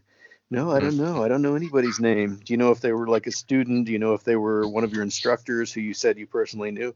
No, I don't know. I mean, like the name sounds familiar, but I don't really know. You just watch him like for 20 minutes going on like that. So that was fun too. It would be kind of nice if you could drop some sound in there from that maybe, or include a link somewhere or something. That was a fun video. Yeah, I do think the Democrats were dropping some stuff right before the debate, and I think that the taxes and that video also were definitely things designed to come off. And I was I don't know. I was surprised by how calm and confident he seemed to come into the thing with, considering that he was obviously totally humiliated by the tax thing like 24 hours before the debate. But because Chris Wallace didn't lead with that in the questioning, I think he was he got to talk about other things and just jibber jabber. But I don't know. Usually with debates, like the most recent major political earthquake is the first thing we talk about. In this case, they started with the Supreme Court.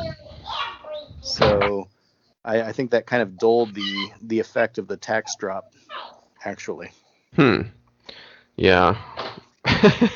That's the other thing I'm wondering about with this whole COVID thing, is that what is this a distraction from? Because this is the only way he knows how to change the narrative, is to like have something else huge happen. He only can stop a fire by starting another fire, it seems. So it's like, I don't know. My first thought with it is I don't believe it. You know what I mean? That's my first reaction. But he's like trained us to have that reaction because he lies so often about so many things. So yeah. Well, I mean, the next couple of days are going to be very interesting. We'll see if he's, being self-isolated, if he's being isolated, if he infects a whole bunch of other people, who else is, secondary infections within the White House or family, or sorry, not family, the cabinet, not the both. Okay. We'll see if the old bastard lives or dies. I mean, the odds may not be in his favor on this one. Well, as I saw somebody say on Twitter just now, he's in several high-risk groups: elderly, obese, and low income.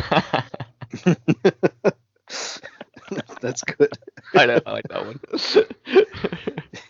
Yeah. The taxes would definitely be something to talk about too. I think.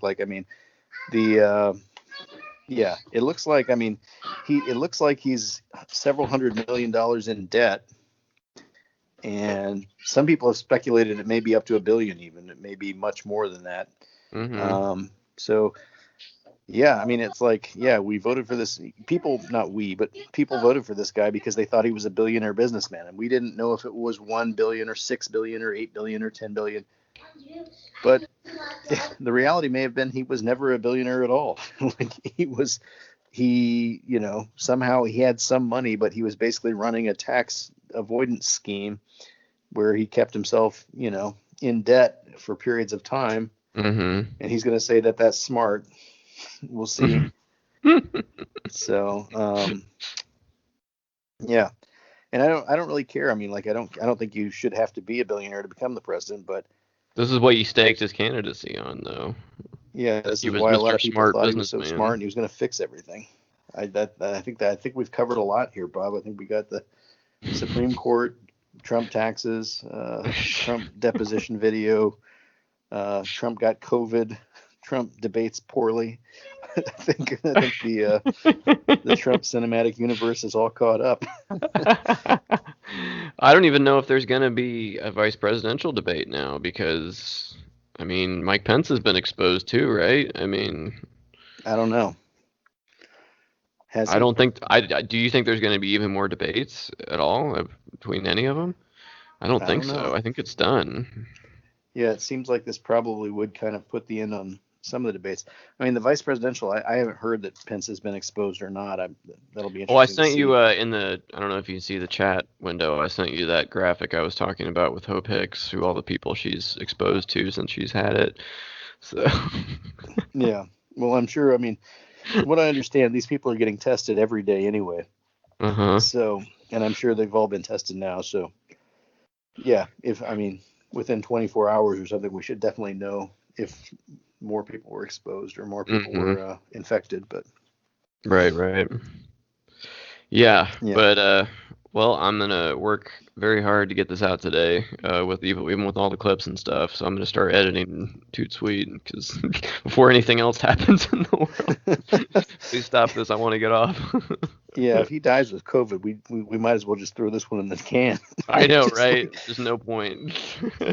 Yeah, we gotta record again. I know. So. Exactly. All right. Well, yeah, good job taking notes on that fiasco, and I'm sure there'll be 12 other things this weekend. So. Yeah. Again, sorry for being a little bit kind of rushing through things and being a little kind of scatterbrained at times, but we're dealing with we're dealing with massive amounts of information and intermoving parts and interlocking policies and events, and so it's just a lot going on. I'm a little all over the place today. So, all right, well, but anyways, yeah, thank you, Bob, and yeah, good luck with the edit. You really think you're gonna get it out today? That's my goal. I'm gonna start working on it right now. So. Okay, I'll be very impressed if that happens. That'd be very cool. So yeah, I think people who didn't watch the debate probably do have some curiosity about what happened. So that would be good. All right, the children are screaming, so I really do have to go now. But all right. Yep, good talk, Bob. We'll talk soon again. All right, that's basically America right now. Is Emerald's doing the impression of all of us right now? So. Yep. Maybe Trump too. All right, well, have a good night there, Chad. All right, have a good day, Bob. Bye-bye. Later on.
Join the Rob Burgess Show mailing list.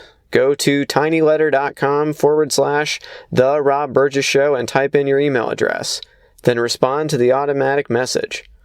Also, please make sure to comment, follow, like, subscribe, share, rate, and review everywhere the podcast is available, including iTunes, YouTube, SoundCloud, Stitcher, Google Play Music, Twitter, Internet Archive, TuneIn, RSS, and now Spotify. The official website for the podcast is www.therobburgesshow.com. You can find out more about me by visiting my website, www.thisburgess.com. If you have something to say, record a voice memo on your smartphone and send it to therobburgessshow@gmail.com. Include voice memo in the subject line of the email. Also, if you want to call or text the show for any reason, the number is 317-674-3547. Until next time.